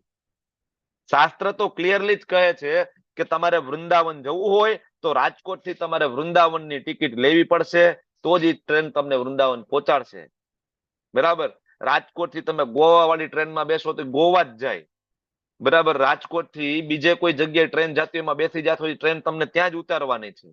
રાજકોટથી તમે બેસો જામનગર વાળી ટ્રેનમાં અને એ તમને એમ કે મને વૃંદાવન લઈ જાય, કેવી રીતના લઈ જશે? નહીં લઈ જાય. એવી જ રીતના ભગવત ધામ જવું હોય તો ભગવત ધામ વાળી ટ્રેનમાં જ બેસવું પડશે. યાંતિ મધ્યા જીનો અપી મામ. 4 વૈષ્ણવ યુનિવર્સિટી ભગવાને આપી. આ 4 વૈષ્ણવ યુનિવર્સિટીમાં એડમિશન લેવું પડશે, એ મુજબનું જ્ઞાન પ્રાપ્ત કરવું પડશે અને ભગવાનને પ્રિય બનવું પડશે. એ મુજબની ભક્તિ કરીએ ત્યારે ને માત્ર ત્યારે જઈ શકાય. તો આ પહેલો મુદ્દો ક્લિયર થઈ ગયો તમને બધાને કે ભણ્યા આપણે ત્રણેય, સત્વગુણ, રજોગુણ, તમોગુણ, પણ કરવાનું ખરેખર એકેય નથી. એમાંથી એકેય કરવાનું નથી. કરવાનું શું છે એની ઉપર. હવે હું બીજા મુદ્દા ઉપર આવું છું. આ અધ્યાયનો બીજો મુદ્દો જે છે એ છે ભગવાન આપણા ડાયટિશિયન બનીને આવે છે. આપણે બધા મોટી મોટી હોસ્પિટલોમાં જાય, સાલ હોસ્પિટલ, સેલ્બી હોસ્પિટલ ની અંદર, અને જ્યાં એક ડાયટિશિયન આખો વિભાગ હોય, ત્યાં જઈને તમે પૂછો કે અમારે શું જમવું શું ના જમવું, એના માટે અમારે મળવું છે ડોક્ટરને, 1000 રૂપિયા અથવા 1500 રૂપિયા કન્સલ્ટિંગ આપો, ત્યારે ડોક્ટર તમને એમ કે આ ખવાય ના ખવાય. 8 થી 5000 વર્ષ પહેલા ભગવાન શ્રી કૃષ્ણ ભગવદ્ ગીતાની અંદર આપણને કહીને ગયા છે શું જમવું જોઈએ શું ના જમવું જોઈએ, અને એકદમ ક્લિયર છે. સેમ વસ્તુ આયુર્વેદની અંદર લખેલી છે. કોઈ વ્યક્તિ આને ફોલો કરે, બરાબર, તો એના બીમાર પડવાના ચાન્સીસ બહુ જ ઓછા છે. કર્મના કારણે જે એનું પ્રારબ્ધ હશે એને પ્રાપ્ત થવાનું જ છે, બરાબર, પણ બાકી જે રેગ્યુલર જે બીમારીઓ છે એનાથી ઘણો બધો વ્યક્તિ દૂર રહે છે. તો 17.8 ની અંદર ભગવાન કહે છે કે સતોગુણી, રજોગુણી, તમોગુણી 3 પ્રકારનું ભોજન છે. સતોગુણી ભોજન કેવું હોય છે? ભગવાન પોતે કહે છે, એક તો એ આયુષ્ય આપનાર હોય છે. શું કામ? તો કે મનુષ્ય દેહનો ઉદ્દેશ્ય પરિપૂર્ણ થઈ જાય, બરાબર, યોગ્ય આયુષ્ય હોય તો બરાબર ભક્તિ કરીને ભગવત ધામ જઈ શકે. જીવનને શુદ્ધ કરનાર હોય છે, ચેતનાને શુદ્ધ કરે, બરાબર, આપણી દ્રષ્ટિને શુદ્ધ કરે. બીજું બળ આપનાર હોય છે, સ્વાસ્થ્ય આપનાર હોય છે. શું કામ બળની જરૂર પડે, સ્વાસ્થ્યની જરૂર પડે? ભક્તિ કરવા માટે ઇમ્યુનિટીની જરૂર પડે કે નહીં? સવારે 4:30 વાગે ઉઠવું હોય, પણ બળ અને સ્વાસ્થ્ય હોય તો તમે 4 વાગે ઉઠી શકો, 4:30 વાગે મંગલા આરતી કરી શકો ને, બરાબર. 20 મિનિટ સુધી ભગવાનની મંગલા આરતી કરવી હોય, હાથમાં દીપ લઈને ધૂપ લઈને, એના માટે શક્તિની જરૂર પડે, બરાબર. સ્ટેમિના જોઈએ તોય 20 મિનિટ સુધી ફરે ભગવાનની સામે, દીપ ધૂપ પુષ્પ જળ અર્ઘ્ય આ ફરે. નહીતર એટલી વાર 20 મિનિટ તો આપણે ઊભા ના રહી શકીએ. ઘણા બધા મારા વડીલો છે ના ઊભા રહી શકે ને 20 મિનિટ સુધી મંગલા આરતીમાં. ઘણા બધા અમારે આવે મંદિરમાં બેસી જાય. તો બળ જોશે, સ્વાસ્થ્ય જોશે, તો ભગવાનની ભક્તિમાં એ લાભકારક થશે, બરાબર, સહાયક પુરવાર થશે. અને બીજું એ સુખ અને તૃપ્તિ આપનારું હોય, સુખ આપે. માર્ક કરજો, જેથી મન અશાંત હોય, બરાબર, અને જ્યારે મન પ્રફુલ્લિત હોય ત્યારે વિચારજો શું ખાધું છે, બરાબર, કેટલું ખાધું છે, કોના હાથનું ખાધું છે, વિચારી જોજો. એવું નથી કે આજુબાજુની પરિસ્થિતિ, બરાબર, અને જે કઈ સ્ટ્રગલ ચાલતી હોય એની ઇફેક્ટ ના હોય એની ઇફેક્ટ, પણ છતાંય. અને આ વસ્તુનો અનુભવ તમને ત્યારે થાય કે ખરેખર તમે જ્યારે માળા રોજ કરો, બરાબર. એટલે લોકો જો જેટલા પણ લોકો મેડિટેશન, ઇવન ભક્તિ માર્ગમાં પણ નથી, એ લોકો જે લોકો જ્ઞાન માર્ગની અંદર છે, જે લોકો યોગ માર્ગની અંદર છે, હઠ યોગની અંદર છે, એનું તમે ભોજન જોવો, તમે એકદમ સાત્વિક. તમે લોકો ઋષિકેશ જાઓ, બરાબર, તમે લોકો હરિદ્વાર જાઓ, કાશી જાઓ, જે લોકો જ્ઞાન માર્ગની અંદર, યોગ માર્ગની અંદર, મેડિટેશન ની અંદર પણ હોય, એ લોકોનું ભોજન તમે જોજો, એકદમ સાત્વિક ભોજન લે છે, રજોગુણી તમોગુણી ભોજન નહીં. કારણ કે ભોજનનો પ્રભાવ છે, બરાબર, માઇન્ડ ઉપર ડાયરેક્ટ. કારણ કે આપણે જે કંઈ ખાઈએ છીએ, બરાબર, હમણાં આવશે સ્લાઇડની અંદર, 3 વિભાગ પડે છે. તો આવું જે ભોજન જે છે એ રસયુક્ત હોય છે, બરાબર. રસિયા, ઘણા બધા એમ કે રસયુક્ત એટલે માંસ રસની વાત થાય છે, ને સ્નિગ્ધ એટલે ચરબીની વાત થાય છે. જેને નોનવેજ ખાવું હોય અહીંથી ગોતી લે.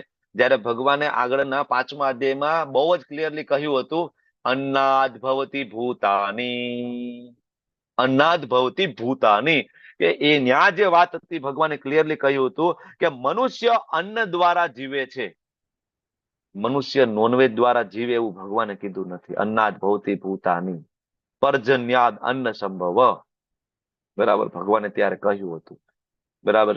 અને ઇવન ભગવાને 9મા અધ્યાયમાં જયારે કહ્યું ને કે પત્રમ પુષ્પમ ફલમ તોયમ, મને ભોગ લગાડો, ત્યાં પણ પ્યોર વેજ ની વાત છે, નોન વેજ ની કોઈ વાત છે નહીં. ભગવાને અહીંયા રસયુક્ત નો જે વાત છે ટેસ્ટ ની વાત કરી રહ્યા છે. સ્નિગ્ધ ની વાત થાય તો ત્યાં ઘી માખણ ની વાત થઈ રહી છે. પોષણ કરનારું, બરાબર, કે જે આપણને શરીરનો ગ્રોથ વધારે, એ ખોરાકની વાત છે, અને હૃદયને ભાવે એવું, બરાબર. જો જનરલી એકોર્ડિંગ ટુ સાયન્સ પણ જોઈએ તો કોઈ પણ ફૂડ, બરાબર, આપણા શરીર માટે અનુકૂળ છે, એનો ક્રાઇટેરિયા શું? તો કે આપણી જે મુખ્ય 5 રહેલી જે ઇન્દ્રિયો છે, એમાંથી એટલીસ્ટ 4 ઇન્દ્રિયોને એ ગમે ને, બરાબર, ગમવું જોઈએ એટલીસ્ટ 4 ઇન્દ્રિયોને. નોનવેજ હોય તો એ આંખથી જોવું ગમે આપણને, કાપેલો, બરાબર, બકરો પડ્યો હોય તો ગમે, લોહી લોહાણ થયેલો હોય. અચ્છા, નાકથી સૂંઘી જુઓ, નોનવેજ ની સ્મેલ ગમે છે? જે લોકો નોનવેજ ખાય એને સ્મેલ ના ગમે, બરાબર. સ્પર્શ કરવાથી ગમે નોનવેજ ને, બરાબર ને? તો ઇન્દ્રિયોથી પણ જેને આપણને કહેવાય ગમતું નથી એ વસ્તુ આપણે પેટમાં નાખી રહીએ છીએ. એટલે આપણા આ પેટને આપણે જીવતા કહેવાય સ્મશાન બનાવી રહ્યા છીએ. બરાબર. જે સનાતન ધર્મની અંદર કોઈની સ્મશાન યાત્રામાં જાય તો પણ સ્નાન કરવું પડે. હા બરાબર ને, આપણે લોકો કરીએ છીએ ને, કોઈની સ્મશાન યાત્રામાંથી આવે ઘરે તો આપણે ક્યાંય અડીએ નહીં. બરાબર. મેં તો જોયું છે, બહાર ઉભા રહે ત્યાં જ પાણીની ડોલ માથે નાખી દે, ઘરની અંદર એન્ટ્રી અને પછી મળે ત્યાં સુધી નહીં. જે સનાતન ધર્મની અંદર હાઇજીનનું આટલું બધું ધ્યાન રાખવામાં આવે અને એ પછી મૃત પશુઓને ખાવામાં વાંધો નથી. કેટલી ચેતના આપણી લોઅર લેવલની થઈ ગઈ છે. તો સ્નિગ્ધ પોષણ કરનારું ને હૃદયને ભાવે. હૃદયને ત્યારે ભાવે કે ખાધા પછી ગિલ્ટી ના થાય. જેટલા લોકો નોનવેજ ખાય છે ને એને હૃદયમાં તો ગિલ્ટી છે જ કે આ જે કઈ કરીએ છીએ ખોટું કરીએ છીએ. બરાબર. પણ જીભનો જે ટેસ્ટ છે છૂટતો નથી. શાસ્ત્રની અંદર લખ્યું છે કે સૌથી અઘરી ઇન્દ્રિય હોય તો જીભ છે. અને જેને જીહવા ઉપર વિજય મેળવી લીધો ને એને આ વિશ્વ ઉપર વિજય મેળવી લીધો. જેને જીહવા ઉપર. એટલે શરૂઆત જીભથી જ ચાલુ થાય છે કંટ્રોલ કરવાની. બરાબર. મોટા મોટા ત્યાગી વૈરાગી લોકોનો જીહવા ઉપર કહેવાય કે કંટ્રોલ નથી આવતો. આખો સંસાર છૂટી જાય, બધું છૂટે, છેલ્લે ચરસ ગાંજો ચાલુ રહે. એ જીહવાનો તો ટેસ્ટ છે. બરાબર. છેલ્લે ચાલુ જ રહેતું હોય છે. ભાંગ ચાલુ રહે, ચરસ, ગાંજા, તમાકુ આ ચાલુ રહે છે. જીહવાનો ટેસ્ટ ના છૂટે. જીહવાનું વૈરાગ્ય નથી આવતું. બહુ જ અઘરી વસ્તુ છે. બરાબર. તો આ સતોગુણી વાત થઈ. હવે હું એમ કહું કે આપણે સતોગુણી ખોરાક ખાવો નથી. આપણે ખોરાક કેવો લેવો છે? કેવો લઈશું આપણે ખોરાક? બોલો બોલો બોલો. શુદ્ધ સત્વ. પ્રસાદ લેવાનો. પ્રસાદ લઈશું. શું ફેરફાર કરીએ આ સત્વગુણી ખોરાકની અંદર આપણે? આ નીચે જે ફોટા છે એમાં શું ફેરફાર કરશું હવે? તુલસી દળ મૂકી ભગવાનને ભોગ ધરાવીએ. ભગવાનને અર્પણ કરીને ખાશું. હા, એ જ સેમ મેનુ છે. સેમ જે સત્વગુણમાં હતું એ સેમ મેનુ છે. વેજીટેબલ્સ છે, સલાડ છે, ફ્રૂટ છે, માખણ છે, ઘી છે, દૂધ છે. બરાબર. દાળ ભાત, મગ ભાત, ખીચડી આપણે જે રોજ ખાઈએ છીએ. પણ ફરક એટલો જ છે કે બધામાં તુલસી પત્ર મૂકી અને ભગવાનને ભોગ લગાડ્યો છે. કારણ કે ભગવાને 9મા અધ્યાયમાં કહ્યું, પત્રમ પુષ્પમ ફલમ તોયમ યો મે ભક્ત્યા પ્રયચ્છતિ યત કરોસી યદ્દાસી યજ્જુહોસી દદાતિ યત યત તપસ્યસી કૌંતેય તત કરુષુ મદ અર્પણમ. મદ અર્પણમ, મને અર્પણ કર. ભગવાને કીધું છે. બરાબર. ભગવાને 3જા અધ્યાયમાં કીધું છે, યજ્ઞ શિષ્ટાસીન સંતો મુચ્યંતે સર્વ કિલ્બિષે. ખરેખર સર્વ કિલ્બિષે બધા પાપમાંથી મુક્ત થવું હોય તો ભોગ લગાડવો જોઈએ ભગવાનને. કારણ કે જેનું છે એને અર્પણ કરવું જોઈએ. મેં ત્યારે તમને ઉદાહરણ આપીને સમજાવ્યું હતું. ફરીથી મુદ્દા ઉપર નથી જતો. પણ આપણે જે ભોજન લઈએ છીએ સત્વગુણમાં નહીં. હું ફરીથી તમને યાદ દેવડાવું કે ધારો કે ખાલી સત્વગુણમાં કોઈ ભોજન લેતું હોય, સત્વગુણી શ્રદ્ધા હોય, સત્વગુણમાં ઘણા બધા લોકો છે જે વૈષ્ણવ નથી પણ નોનવેજ નથી ખાતા, પાન, માવા, બીડી, તમાકુ નથી લેતા. બરાબર. ઇવન ઘણા લોકો ડુંગળી લસણ પણ નથી ખાતા. સત્વગુણમાં સાત્વિક ભોજન જ લે છે. તો શું મૃત્યુ થશે તો એને ભગવત ધામ પ્રાપ્ત થશે? સત્વગુણમાં ખોરાક છે એનો, ભાઈ. નોનવેજ નથી લેતા, ઈંડા પણ નહીં, નોનવેજ નહીં. બરાબર. સરસ. ફ્રૂટ આપણે જે લઈએ છીએ એવો જ ખોરાક લે છે. ફરક એટલો છે કે ભગવાનને ભોગ નથી લગાડ્યો, તુલસી પત્ર નથી મૂકેલું. બરાબર. બાકી કોઈ દિવસ દારૂ નહીં, જુગાર નહીં, કાંઈ નહીં. તો શું થશે? શું એને મુક્તિ, મોક્ષ, ભગવતધામ પ્રાપ્ત થાય? ના, કારણ કે એ લોકોની ચેતના એ પાપ- ભગવાનમાં નથી લાગેલી અને એ લોકોની ચેતના ભગવાનમાં નથી લાગેલી. એ લોકોની ચેતના સત્વગુણે આવીને ઉભી રહી ગઈ છે. તો ભગવાન એનું રિઝલ્ટ આપશે સત્વગુણનું. બરાબર. તો આપણે શુદ્ધ સત્વ એટલે કે ગુણાતીત અવસ્થામાં આપણે પ્રસાદ લેવો જોઈએ. ભગવાનને ભોગ લગાડીએ.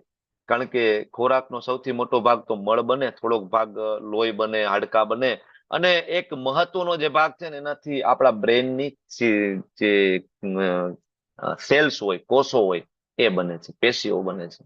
સૂક્ષ્મ ઘટક છે. બરાબર. જેનાથી સ્પિરિચ્યુઅલ સેલ ડેવલપ થાય છે. તો આપણે જેવું ખાઈશું એવા આપણે બનશું. બરાબર ને. આજકાલ આપણે આવું જ ભાવે છે ને, બર્ગર ને પીઝા ને. તો હવે ધીમે ધીમે બર્ગર જેવા જ આપણે બધા ખાતા જઈએ છીએ ને, વચ્ચેથી ફૂલાતા જઈએ છીએ ને. પછી ગમે એટલા ડોક્ટરના ધક્કા ખાઈએ કોઈ મતલબ નથી.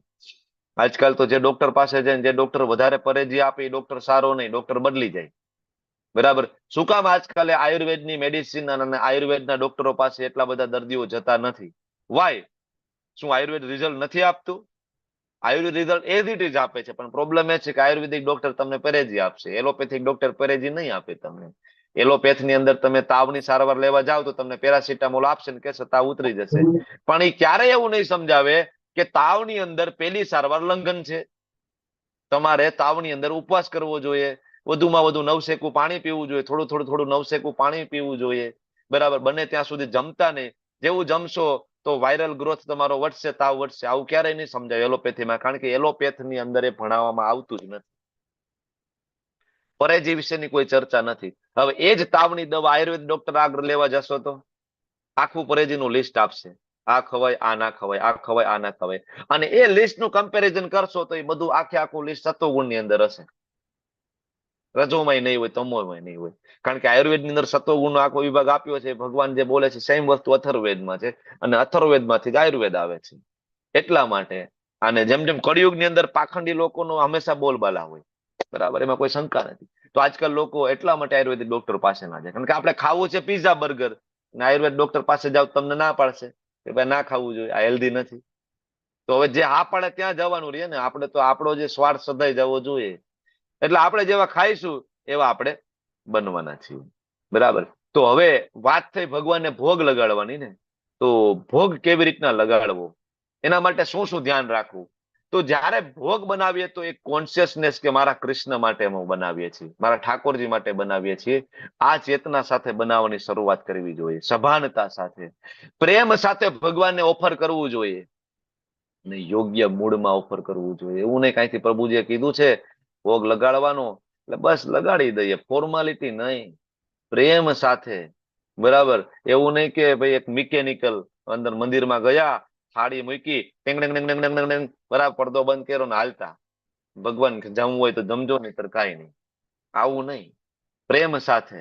ભલે આપને શ્લોક ના આવડે, મંત્ર ના આવડે, ગુજરાતીમાં બોલતા તો આવડે ને, ગુજરાતીમાં કાલાવાલા કરતા તો આવડે ને, બરાબર ને.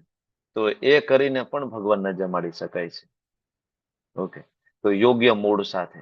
ખાલી એવું નહીં કે આ ભગવાન આમાંથી પાપનો ભાગ લઈ લે છે એટલે ફિલ્ટર કરવા માટે એક પ્લેટ મૂકી દઈએ. ભગવાને કીધું 3જા અધ્યાયમાં કે ભાઈ હું પાપનો ભાગ આમાંથી લઈ લઉં છું, બસ એટલા માટે પ્લેટને મૂકી દો. ભગવાન પાપ લઈ લે થોડી વાર પછી એટલે હું શુદ્ધ થઈ જાય, હું ખાઈ લઉં. ના, પ્રેમ સાથે યોગ્ય મૂડની અંદર અને પ્રસાદનું ખૂબ સન્માન કરવું જોઈએ. તમે લોકો ક્યારે ઇસ્કોન મંદિરમાં ગયા હોય, વૈષ્ણવોને પ્રસાદ લેતા જોયા હોય, બ્રહ્મચારીને પ્રસાદ લેતા જોયા હોય, તમને ખ્યાલ આવે કે એની પ્લેટની અંદર એક દાણો પણ વધવા ના દે. એક ચોખાનો દાણો પણ એની અંદર પ્લેટમાં ના હોય. છેલ્લે આ રીતના આમ કરી ચાટી જાય. તમને કદાચ ગમે નહીં, પણ એ પ્રસાદનું સન્માન છે, કારણ કે ઠાકોરજીને ભોગ લાગેલો છે. તો એ એઠવાડમાં જતું રહીએ, ગટરમાં જાય, કોકના પગની નીચે આવે, એવું ક્યારે ઈચ્છે નહીં વૈષ્ણવ, બરાબર. એટલે એકદમ લોઈન ક્લીન કરી અને એ પ્રસાદ લઈ લે, અને કોઈ દિવસ કમ્પ્લેન ના કરે કે આની અંદર આ છે, આ છે, આ છે, આ છે, ઓછું છે, વધારે કાંઈ નહીં. બહુ મહત્વની વસ્તુ છે. કોઈ વ્યક્તિ ભક્ત મળી જાય ને, દાંપત્ય જીવન એ ખૂબ સરળતાથી ચાલે. કારણ કે આજકાલ સૌથી મોટો પ્રોબ્લેમ એ છે કે મોટા ભાગના પુરુષોનો આવો સ્વભાવ હોય કે જયારે થાળી ઉપર બેસે ને પ્લેટ આવી એટલે આમાં મીઠું ઓછું છે, આ તીખું નથી, આ મોળું બન્યું છે, આ બળી ગયું છે, આવું છે, તેવું છે, કાચું છે, કમ્પ્લેન સતત ચાલુ જ હોય. જયારે કોઈ વૈષ્ણવ છે, બરાબર, એ જયારે બેસે છે કમ્પ્લેન કરતો નથી. પૂછ, વોઇસ નથી આવતો. ભાવિન પ્રભુ એવું કહે છે, નથી આવતો તમને? આવે છે પ્રભુજી આવે છે બરાબર. આવે છે. Thank you. તો જયારે કોઈ વૈષ્ણવ બને છે તો એની થાળીમાં જયારે ભગવાનનો પ્રસાદ આવે છે ત્યારે કમ્પ્લેન કોઈ હોતી નથી, કારણ કે એને ખબર છે કે અનંત બ્રહ્માંડના સ્વામીએ જમી લીધું છે મીઠા વગરનું શાક. તો હું કયા ખેતની મૂલી છું, હું આમાં કમ્પ્લેન કરું? હું કયો એવો રાજાધી રાજ છું કે હું આમાં કમ્પ્લેન કરું? મને આવું મળવું જોઈએ. આ કોન્શિયસનેસ આવે છે. આનાથી પરિવારના ઘણા બધા સંબંધો એમનેમ જ સુધરી જાય છે, ભક્ત બને એટલે, બરાબર. અને પ્રસાદ લેવાના રિઝલ્ટ શું હોય? વિશ્વની અંદર જોવો તમે, અત્યારે તમે યુટ્યુબ ની અંદર સર્ચ કરો હરે કૃષ્ણ આંદોલન. ઇસ્કોનની આવડી મોટી સંસ્થા, વિશ્વની અંદર 700 મંદિર છે, બરાબર, અને લાખોની પણ કરોડો લોકો આ સંસ્થા સાથે જોડાયેલા છે. લાખો લોકો ઇનિશિયેટેડ છે, દીક્ષા લીધેલી છે આ સંસ્થાની અંદર, બરાબર. એની અંદર અમેરિકા હોય, કેનેડા હોય કે પછી રશિયા જેવા નાસ્તિક કન્ટ્રી હોય, સિંગાપોર હોય, બધી જ જગ્યા. અરે પાકિસ્તાનની અંદર 14 મંદિર છે આપણા, પાકિસ્તાનની અંદર, બાંગ્લાદેશની અંદર સેંકડો મંદિર છે આપણા. તો આ પ્રસાદ લેવાના પરિણામ છે. અને આ મુવમેન્ટની શરૂઆત અમારા ગુરુ મહારાજ, બરાબર, શ્રીલ પ્રભુપાદે માત્ર રસગુલ્લાથી કરી હતી. બધાને ભગવાનને રસગુલ્લાનો ભોગ લગાડી અને બધાને આપતા હતા, બરાબર. એમ કરતા કરતા બધાને ભક્ત બનાવ્યા છે. એટલે તમને ઘણા બધાને પ્રશ્ન હોય કે પ્રભુજી અમારા ઘરમાં આ છે પણ એ ભક્તિ નથી કરતા, એ ક્લાસમાં નથી આવતા, એ અમારું નથી સાંભળતા. તો હંમેશા હું તમને એક જ જવાબ આપું છું, તમે બીજી કઈ ચિંતા ના કરો, ભગવાનને ભોગ લગાડેલો પ્રસાદ આપવાની શરૂઆત કરો. અઠવાડિયામાં એક વખત રાજભોગનું આયોજન કરો ઠાકોરજી માટે, અને રાજભોગ તમે બધાને આપો ઘરની અંદર, કારણ કે બધા તૃપ્ત થશે ને ઓટોમેટિક ભક્ત બનશે ધીમે ધીમે. હવે આ થઈ ગયું સત્વગુણી ખોરાક અને શુદ્ધ સત્વમાં ખોરાક. હવે એના પછી આવે રજોગુણી, અતિશય કડવું, અતિશય ખાટું, અતિશય કડવું ખાઈએ, બરાબર, જીવવાનો ટેસ્ટ છે એમાં પ્રોબ્લેમ થઈ શકે. ઘણી બધી બીજી બીમારીઓ, અપચાની બીમારી થાય વધારે પડતું તમે જો કડવું ખાવાની હેબિટ ધરાવતા હોય. જે વધારે પડતું ખાટું ખાતા હોય સ્કિન ડિઝીઝ થાય. સ્કિન વધારે પડતું ખારું, વધારે પડતું સોલ્ટ વાળું, એને ચામડીના રોગો તો થાય, સાથે સાથે એનું બીપી વધે. એટલે જયારે તમે કહેવાય હાઇપરટેન્શન, બીપી ની દવા લેવા જાવ તો બીપી ના ડોક્ટર તમને કહેશે એમડી ભાઈ મીઠા વાળું બંધ કરો, ઓછું કરો મીઠું. તો વધારે પડતું ખારું, વધારે પડતું ગરમ ખાવાથી જીભની જે અંદર જે આપણા ગલોફાની મોઢાની ચામડી જે છે એ હાર્ડ થઈ જાય છે, જેને ફાઇબ્રોસિસ કહેવાય. અને એમાંથી એક સમયે કેન્સર ડેવલપ થતું હોય છે વધારે પડતું ગરમ ખાવાથી. વધારે પડતું તીખું ખાવાથી પેટમાં બળતરા, છાતીમાં બળતરા, હરસ મસા ભગંદર જેવા રોગો થાય છે. જગ જાહેર છે ને આ બધી વસ્તુ. ડોક્ટરો આ બધી વસ્તુ ના જ પાડે છે ને, મારી પાસે પેશન્ટ આવે તો અમે ના જ પાડીએ છીએ ખાવાની. તો એને વસ્તુ કૃષ્ણએ ભગવદ્ ગીતામાં 17મા અધ્યાયમાં કીધી છે કે ભાઈ બહુ કડવું ના ખાવું, ખાટું ના ખાવું, ખારું વધારે પડતું નહીં, ગરમ નહીં, બહુ તીખું નહીં, લુખું નહીં, બળતરા કરનારું. અને રજોગુણી છે, રજોગુણી ભગવાને આપણને 14મા અધ્યાયમાં ના પાડી, કારણ કે આવું અન્ન દુઃખ, શોક અને રોગ ઉત્પન્ન કરનારું છે. સેમ વસ્તુ મારી પાસે 500 રૂપિયાનું કેસ કઢાવીને લોકો આવે છે બતાવવા માટે, હરસમસા ભગંદર માટે. આ સેમ વસ્તુ હું લખીને આપું છું, જેને મને 500 રૂપિયા આપે છે આ સલાહ સાંભળવા માટે, બરાબર, કે સાહેબ શું અમારે જમવાનું. હું એક જ વસ્તુ કહું, તીખું તળેલું, રીંગણા, બાજરો, મરચા, ગરમ મસાલા વાળું બહારનું પંજાબી ચાઇનીઝ ફૂડ તમે બંધ કરી દો, હરસમસામાંથી બહાર નીકળવું હોય તો. ભગવાન સેમ વસ્તુ આ એ જ લખે છે, એ જ વસ્તુ હું બધા લોકોને કહું છું. ત્યારે ભગવદ્ ગીતામાં આપ્યું જ છે. જો વાંચ્યું હોત તો અમારી પાસે આવવું ન પડે, બરાબર છે. તો આવું જે છે એ અન્ન રજોગુણી છે. તો અત્યારે તો લોકોને આવું જ ભાવે ને. હજી તીખી બનાવો, પાણીપુરી ખાવા ગયા હોય મારા માતાજીઓ, બરાબર, તો ઓલાને કે હજી થોડીક તીખી બનાવો, હજી થોડીક તીખી બનાવો, એમ કરીને છેલ્લો ઓલો વાટકો પાણીનો ભરીને આપે, ઈ ગટગટાવી જાય. હવે ઓલો કેદી નાયો હોય એનું નેઠા ન હોય, એને હાથ જાજરૂ જઈને હાથ ધોતો હોય કે નહીં એની ગેરંટી નથી, બરાબર. એવા હાથે તો અંદરથી આમ આમ આમ કરીને તમને પાણી આપતો હોય. ઘરે નોનવેજ ખાતો હોય, જે હાથે નોનવેજ કાપતો હોય, જે છરીથી નોનવેજ કાપતો હોય, એ જ છરીથી બટેટા સુધારતો હોય ઘરે, કઈ એને કઈ અલગ ના રાખ્યું હોય કે ભાઈ આ જુદું છે, બરાબર. જે હાથે નોનવેજ ખાતો હોય તો નોનવેજ ખાઈને કે એને કઈ બરાબર ડેટોલ થી હાથ સાફ ના કરે, આમ નખ ને બધું, બરાબર, સામાન્ય પાણીથી સાફ કરીને એ જ નોનવેજ ખાધું હોય, એ જ હાથે બટેટા મસળે ને એ જ હાથે તમને મસાલો બનાવીને આપે. બધા જ રેસ્ટોરન્ટની આ હાલત છે, બરાબર. હું નામ નથી દેતો, એક નામચીન રેસ્ટોરન્ટ ના માલિક એના કુક ને લઈને મારી પાસે આવ્યા હતા. રેસ્ટોરન્ટ નું નામ તમે વાંચો ને તો તમને એવું લાગે કે આની અંદર શુદ્ધ સાત્વિક ખોરાક મળતો હશે. નામ એ પ્રકારનું છે કે આપણે ભરમાઈ જઈએ. તો એના માલિક એના કુક ને મારી પાસે લઈને આવ્યા હતા કે જો ને સાહેબ કે ભાઈ આને પ્રોબ્લેમ થાય છે, બ્લીડિંગ બહુ થાય છે. એટલે મને પૂછતો હતો કે ભાઈ તમે નોનવેજ ને એવું લો છો? તો કે હા સાહેબ નોનવેજ લઉં છું, કારણ કે એ તો નેપાળી હતો, બરાબર. તો હવે એ નેપાળી પોતે તો બરાબર દિવસ આખો દી બરાબર નોનવેજ ને બધું ખાતા હોય, તો એ હાથે જ આપણા માટે બધું બનતું હોય.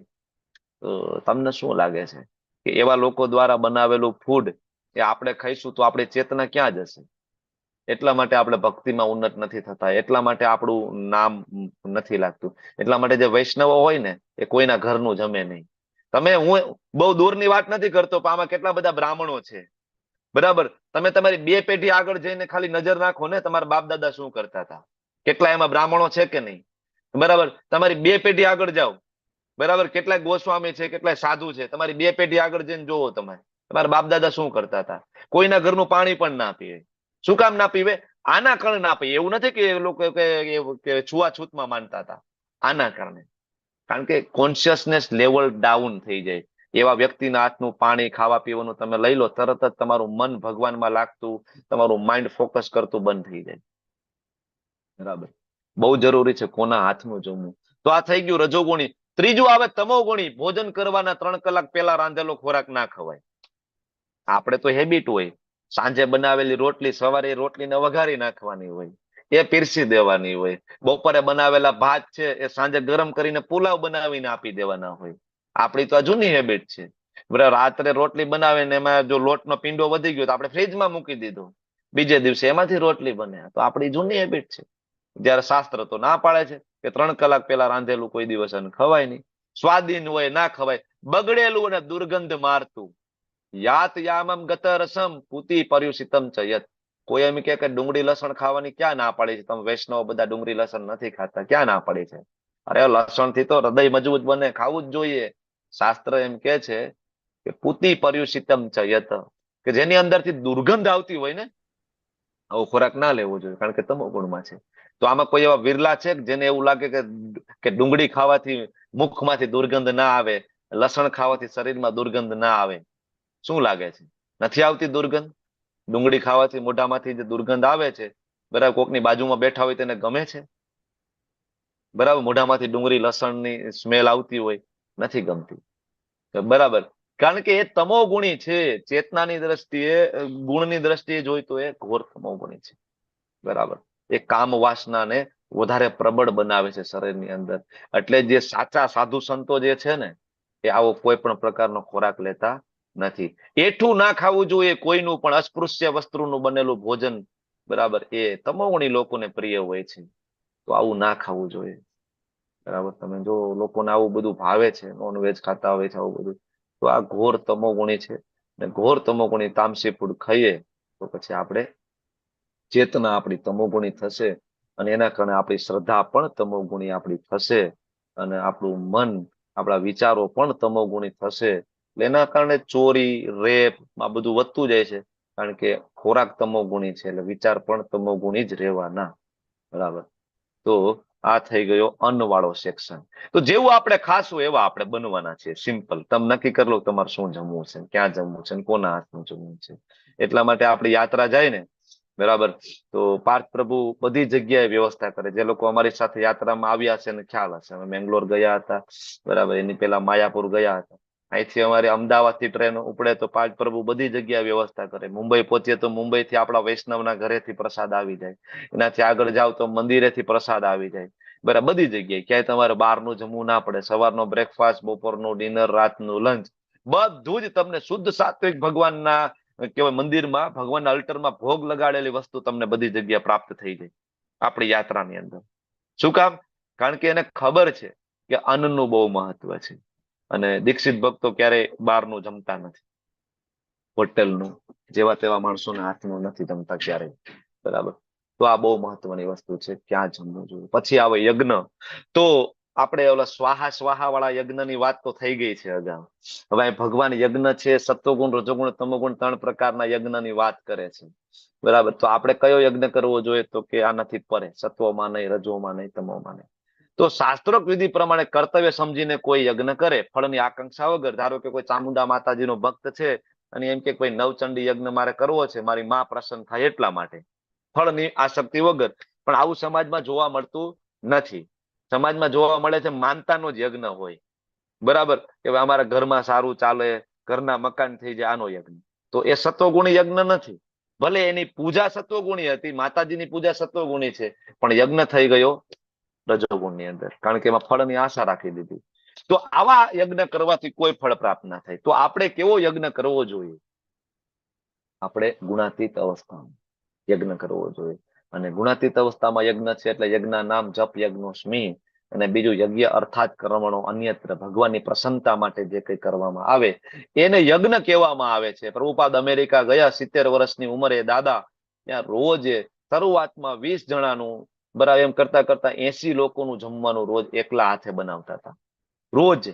બરાબર, ને બધા જે ભૂરિયાઓ આવતા હતા બધાને બેસાડી બેસાડીને જમાડતા હતા, ભગવાનને ભોગ લગાડેલું. શું કામ? કારણ કે એને વિશ્વાસ હતો કે ભગવાને ભગવદ્ ગીતાની અંદર કીધું છે કે યજ્ઞ શિષ્ટાસીન સંતો મુચ્યંતે સર્વ કિલ્બિષે. કૃષ્ણના પોતાના શબ્દ છે કે મને કોઈ ભોગ લગાડે અને ખવડાવશે તેના પાપ કર્મોને નાશ કરશે.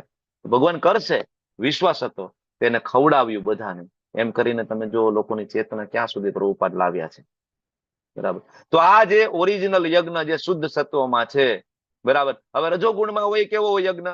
હમણાં મેં કીધું એમ કે યજ્ઞ તો કરે, હે માતાજી ઘરના મકાન બની જાય તો હું એક નવચંડી યજ્ઞ કરીશ, તો આ યજ્ઞ કેવો થઈ ગયો?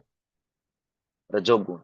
કારણ કે ફળની કામના. અથવા તો સમાજમાં મોટું નામ હોય, બહુ પૈસા હોય, બરાબર, તો ખાલી દેખાડા કરવા માટે હજારો લોકોને બોલાવશે, બરાબર, મોટા મોટા પંડિતો બ્રાહ્મણોને બોલાવશે, બસ, બરાબર, પોતે તો આમ યજમાનની જેમ બધાના વેલકમમાં જ ઉભા હશે.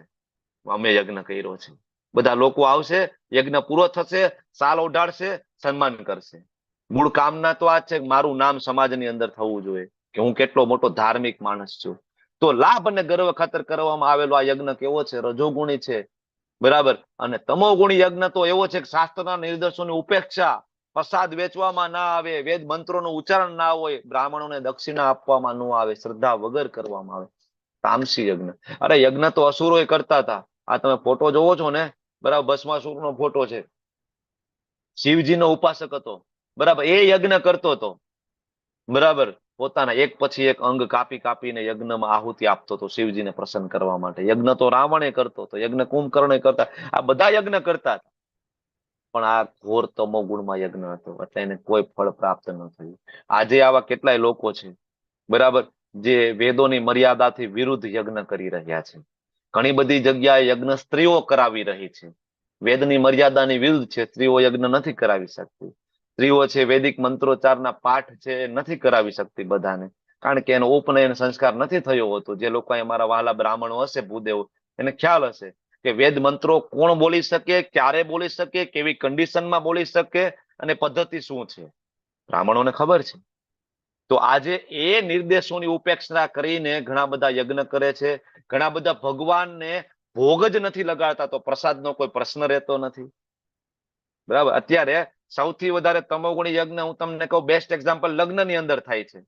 લગ્નની અંદર આપણે બ્રાહ્મણને બોલાવીએ છીએ, હવન કુંડ વચ્ચે મૂકવામાં આવે છે, બ્રાહ્મણ અગ્નિ પ્રજ્વલિત કરે છે, ભગવાન વિષ્ણુને, લક્ષ્મી નારાયણને આહવાન કરે છે, બરાબર. પણ એની અંદર તમે જોવો તો વૈદિક મર્યાદાઓનો વિરોધ થઈ રહ્યો છે, ઉલ્લંઘન થઈ રહ્યું છે, રાત્રિના લગ્ન થઈ રહ્યા છે, બરાબર. બીજું, એની અંદર જે આહુતિ, જે સમિધ હોય એટલું પવિત્ર નથી. આપણે વાત કરી હતી પ્રસાદ વહેંચ્યા વિના. આપણે જોયું જ કોઈ લગ્નની અંદર ભગવાનને ભોગ લગાડ્યો હોય? હું એમ કહું કે ચાલો કૃષ્ણના ભક્ત ના હોય તો કાંઈ નહીં, તમે ગણેશ તો બેસાડ્યા ને, બરાબર. ગણેશ તો બધા બેસાડે છે ને, ગણેશ તો હોય ને માંડવાના દિવસે.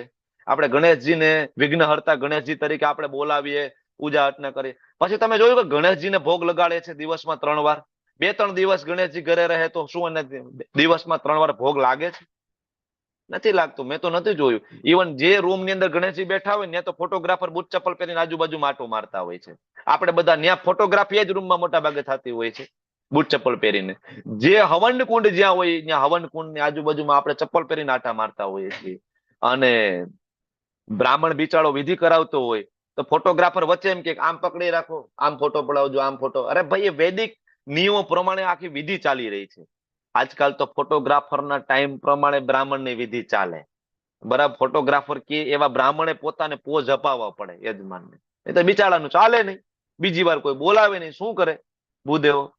તો આ બધું પ્રસાદ વહેંચ્યા વગર લગ્નની અંદર 1000 લોકોનું જમણવાર થાય, 500 રૂપિયાની પ્લેટ જમણવારમાં આપવામાં આવે, પણ પ્રસાદ નથી. ઘોર તમોગુણી ભોજન છે, કારણ કે ભગવાનને જ ભોગ નથી લાગ્યો. જે વિષ્ણુ, જે લક્ષ્મી નારાયણનું તમે આહવાન કર્યું, તમારા દીકરા દીકરીના લગ્નમાં આવે ને આશીર્વાદ આપે, તમે એને જમાડ્યા જ નથી.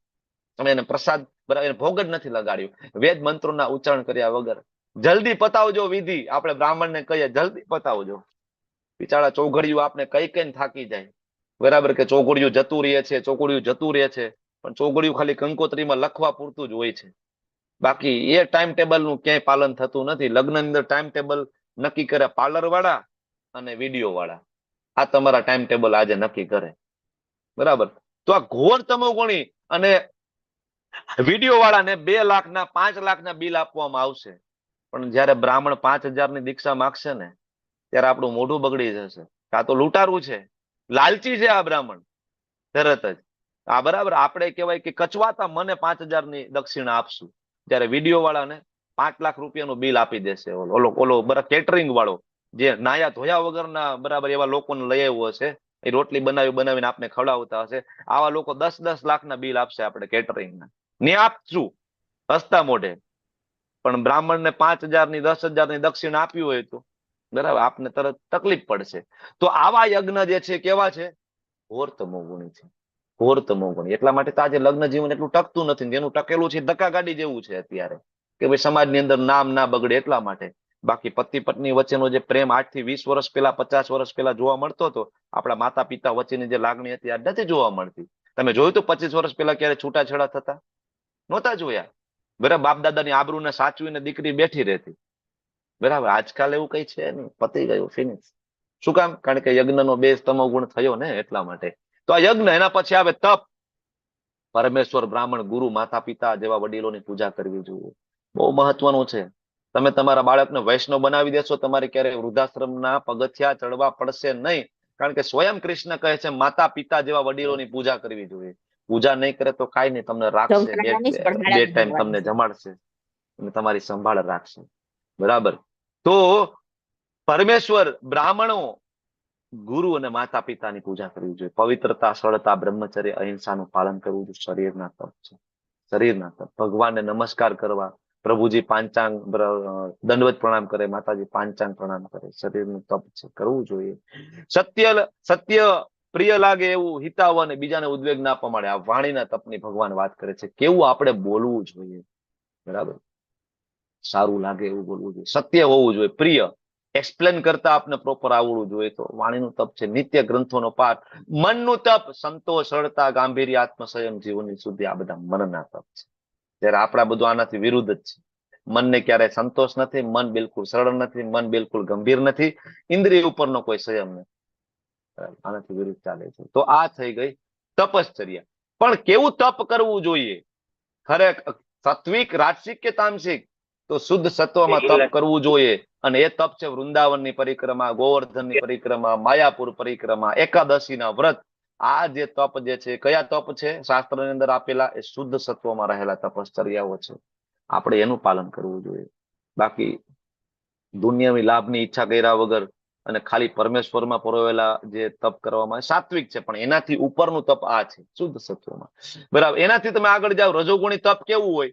દંભ પૂર્વક, દેખાડો. ઘણા બધા અત્યારે છે દંભ દેખાડો કરવા માટે તપ કરતા હોય. બધા આવે ને બાબાના ફોટા પાડે, બાબા કાંટામાં હુતા હોય, બાબા આગમાં હુતા હોય, બરાબર, બાબા પોતાની જટામાં લટકતા હોય.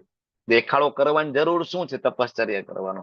આવો દંભ, સત્કાર, બરાબર, વાયરલ થવા માટે, સન્માન માટે, પૂજા પામવા માટે, રાજસી તપ છે. એનું કોઈ ફળ મળતું નથી. આખી જિંદગી એક હાથ ઊંચો કરીને આમનમ રહે, બરાબર, કોઈ મતલબ નથી આવા હઠ યોગનો.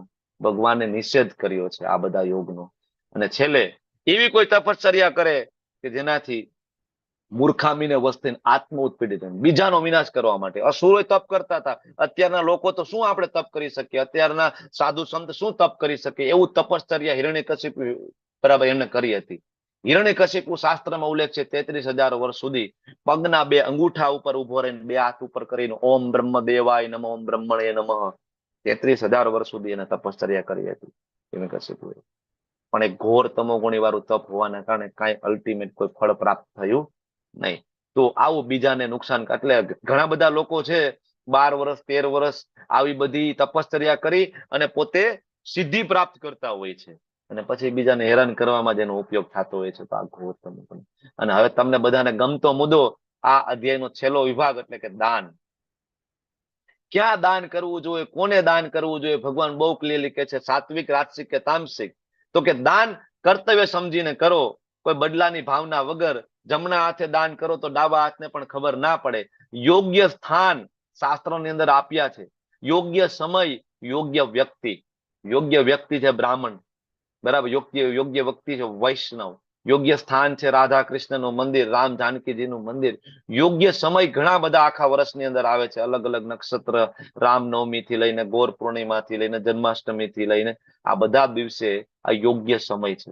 સુપાત્ર વ્યક્તિને દાન અપાય, બરાબર, તો સાત્વિક. પણ હવે આ આપણે જે ચર્ચા કરીએ છીએ એ તો શુદ્ધ સત્વમાં છે, બરાબર, શુદ્ધ સત્વમાં જે દાન છે. બાકી ઘણા બધા દાન આપતા હોય છે, પણ એની જે ચેતના છે ભગવાનમાં ના હોવાના કારણે દાન તો એનું સારું છે, ઘણા બધા દાન કરતા હોય છે, પણ કોન્શિયસનેસ એ લેવલની ના હોવાના કારણે એ સત્વગુણ સુધી જ જાય છે. પણ જો એના સેન્ટરમાં કૃષ્ણ હોય, બરાબર, તો એ દાન શુદ્ધ સત્વમાં છે.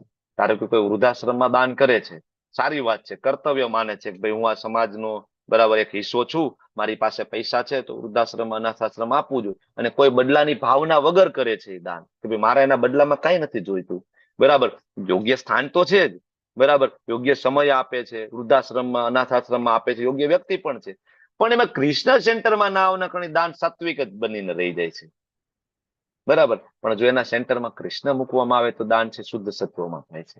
અને આ જગતની અંદર સૌથી મોટું દાન છે એ ભગવાનના જ્ઞાનનો પ્રચાર કરવો. આનાથી મોટું આ જગતની અંદર કોઈ દાન નથી. ભગવાને પોતે 18મા અધ્યાયમાં કીધું છે.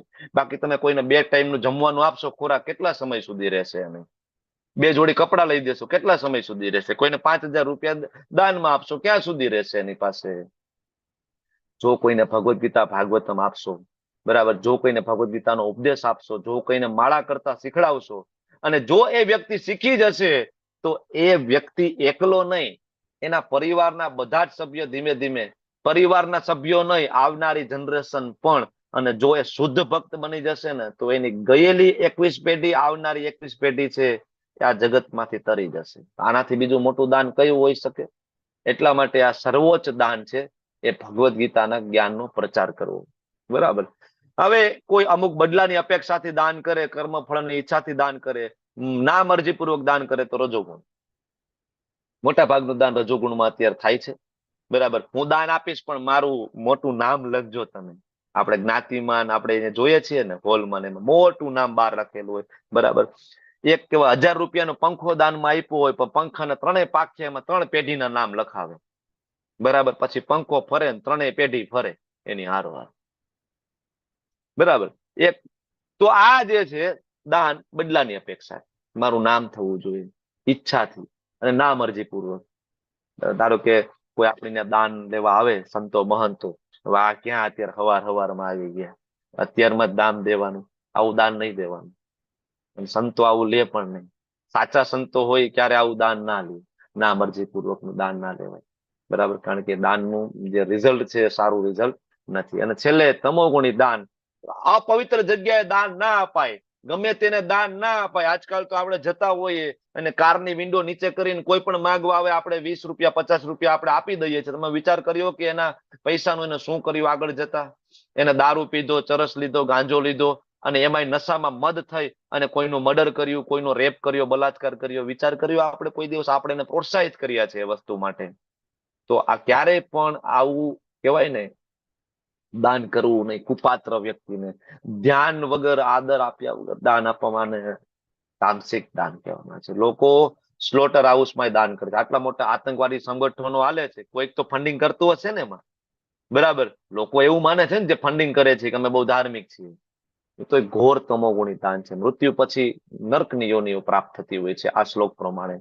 તો હવે અત્યાર સુધી જે ચર્ચા કરી, બરાબર, યજ્ઞ, દાન, તપ, શ્રદ્ધા, અન્ન, આ બધી ચર્ચા કરી, બધાના 3 પ્રકાર જોયા. પણ મેં તમને એમ કીધું કે ત્રણેયમાં આપણે કરવાનું નથી. જેમ ભગવાને 6થો અધ્યાય આખો ભણાવ્યો, યમ, નિયમ, આસન, બરાબર, ભગવાને છેલ્લે કીધું ખરેખર આ કરવાનું નથી. કરવાનું શું છે? યોગી નામ આપી સર્વેશા મદગતે અંતરાત્મા, મારી ભક્તિ. એમ આયા 17મો અધ્યાય આખો ભગવાન સમજાવે, અને છેલ્લે ભગવાન હવે કન્ક્લુઝન આપે છે. હરિ ઓમ તત્સત.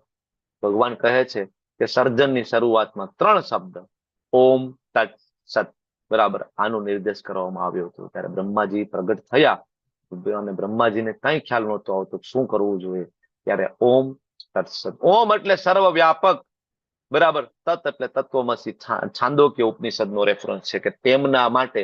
સત એટલે કે શાશ્વત, કે જે શાશ્વત છે, જે સર્વવ્યાપક છે, બધું જ તેમના માટે. આ જ વસ્તુ આપણે જોયું તો 3જા અધ્યાયમાં ભણ્યા છે કે યજ્ઞ અર્થાત કર્મણો અન્યત્ર, એ સેમ વસ્તુ છે, ખાલી શબ્દ જુદા જુદા છે, બરાબર. યજ્ઞ અર્થાત ભગવાન વિષ્ણુ પ્રીત્યાર્થે બધું જ કરવું જોઈએ, એ જ વસ્તુ, એ જ મિનિંગ થાય છે ઓમ તત્ સત. એનું મિનિંગ પણ એ જ છે કે બધું જ એ જે શાશ્વત છે, જે સર્વવ્યાપક છે. કોણ છે? ભગવાન આગળ ઘણી વાર કીધું, અજુ અપીસન હવે આત્મા ભૂતાનામ ઈશ્વરો અપીસન, હું જ છું એ, મારાથી ઉપરનું બીજું કોઈ તત્વ નથી. ઓમ તો હું જ છું. ભગવાને 10મા અધ્યાયમાં કીધું ઓમ મારો શબ્દ અવતાર છે. સત ભગવાનનું સ્વરૂપ છે, સત, ચિત અને આનંદ મારું સ્વરૂપ છે.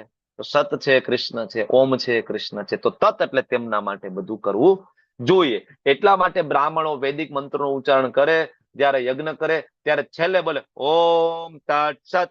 એટલા માટે બોલે કે ભાઈ જેટલું આજે અમે કર્યું છે ભગવાન કૃષ્ણની પ્રસન્નતા માટે થવું જોઈએ. બરાબર. તો આજે જે કઈ આપણે શીખ્યા યજ્ઞ દાન તપ એ બધું કોના માટે થવું જોઈએ? સેન્ટરમાં કોણ હોવા જોઈએ? ભગવાન હોવા જોઈએ, કૃષ્ણ હોવા જોઈએ, રામ હોવા જોઈએ. હે પાર્થ, હવે ભગવાનમાં શ્રદ્ધા વગર કોઈ યજ્ઞ કરે, દાન કરે કે તપ કરે, હવે જો બરાબર કે કૃષ્ણ સેન્ટરમાં નથી અને કોઈ યજ્ઞ દાન તપ કરે તો શું થાય? તો કે ક્ષણભંગુર છે એનું, અને એને અસત કહેવાય. આ જગતમાં તો ઠીક છે, આ જન્મમાં તો ઠીક છે, પણ આગળ પણ એ બધું વ્યર્થ જવાનું છે. બહુ જ મહત્વનું છે. ક્યાં દાન કરીએ છીએ, કેવી રીતના દાન કરીએ છીએ, બરાબર, કયો યજ્ઞ આપણે કરીએ છીએ, કઈ તપશ્ચર્યા આપણે કરી રહ્યા છીએ, કોની માળા કરી રહ્યા છીએ, શું ખાઈ રહ્યા છીએ, આપણે ક્યાં આપણી શ્રદ્ધા છે, આપણા ઈષ્ટ, આપણા આરાધ્ય કોણ છે? આ બહુ મહત્વની વસ્તુ છે. ભગવદ્ ગીતા બહુ જ ક્લિયર છે. આપણે બધા ડાયવર્ટેડ છીએ કારણ કે આપણે શાસ્ત્ર નથી વાંચ્યા. બરાબર. તો યોગ્ય જગ્યાએ દાન કરવું જોઈએ. આપણું મંદિર, રાધા ગોવિંદ મંદિર મેંગલુરુ હમણાં નવ નિર્માણ પામ્યું, બરાબર, પણ હજી ઘણી બધી વસ્તુઓ અંદર ખૂટે છે. તો હું તમને વિનંતી કરું છું કે આજે ભગવાન જયારે દાન કરવાની વાત તમને કરે છે અને તમને કોઈને ઈચ્છા હોય કે ના ના અમારે દાન કરવું છે, 12મા અધ્યાયમાં આપણે ભણી ગયા છે કે દાન કરવું જોઈએ, જેનાથી આપણે ધન પ્રત્યેની આસક્તિ ઓછી થાય. તો ફરજિયાત નથી, પણ તમને કોઈને ઈચ્છા હોય તો આરતી માતાજી તમને લિંક મોકલાવે છે અહીંયા ચેટ બોક્સમાં અને આપણા વોટ્સએપ ગ્રુપની અંદર. નાનામાં નાનું દાન આજે ના કરો તો કાંઈ નહીં, એકાદશીના દિવસે કરજો. પવિત્ર દિવસોની અંદર જરૂર થોડી ટેવ પાડો. દર 15 દિવસે એકાદશી આવે ને, એકાદશીના દિવસે નાની નાની નાની સેવા કરવાની શરૂઆત કરી દો.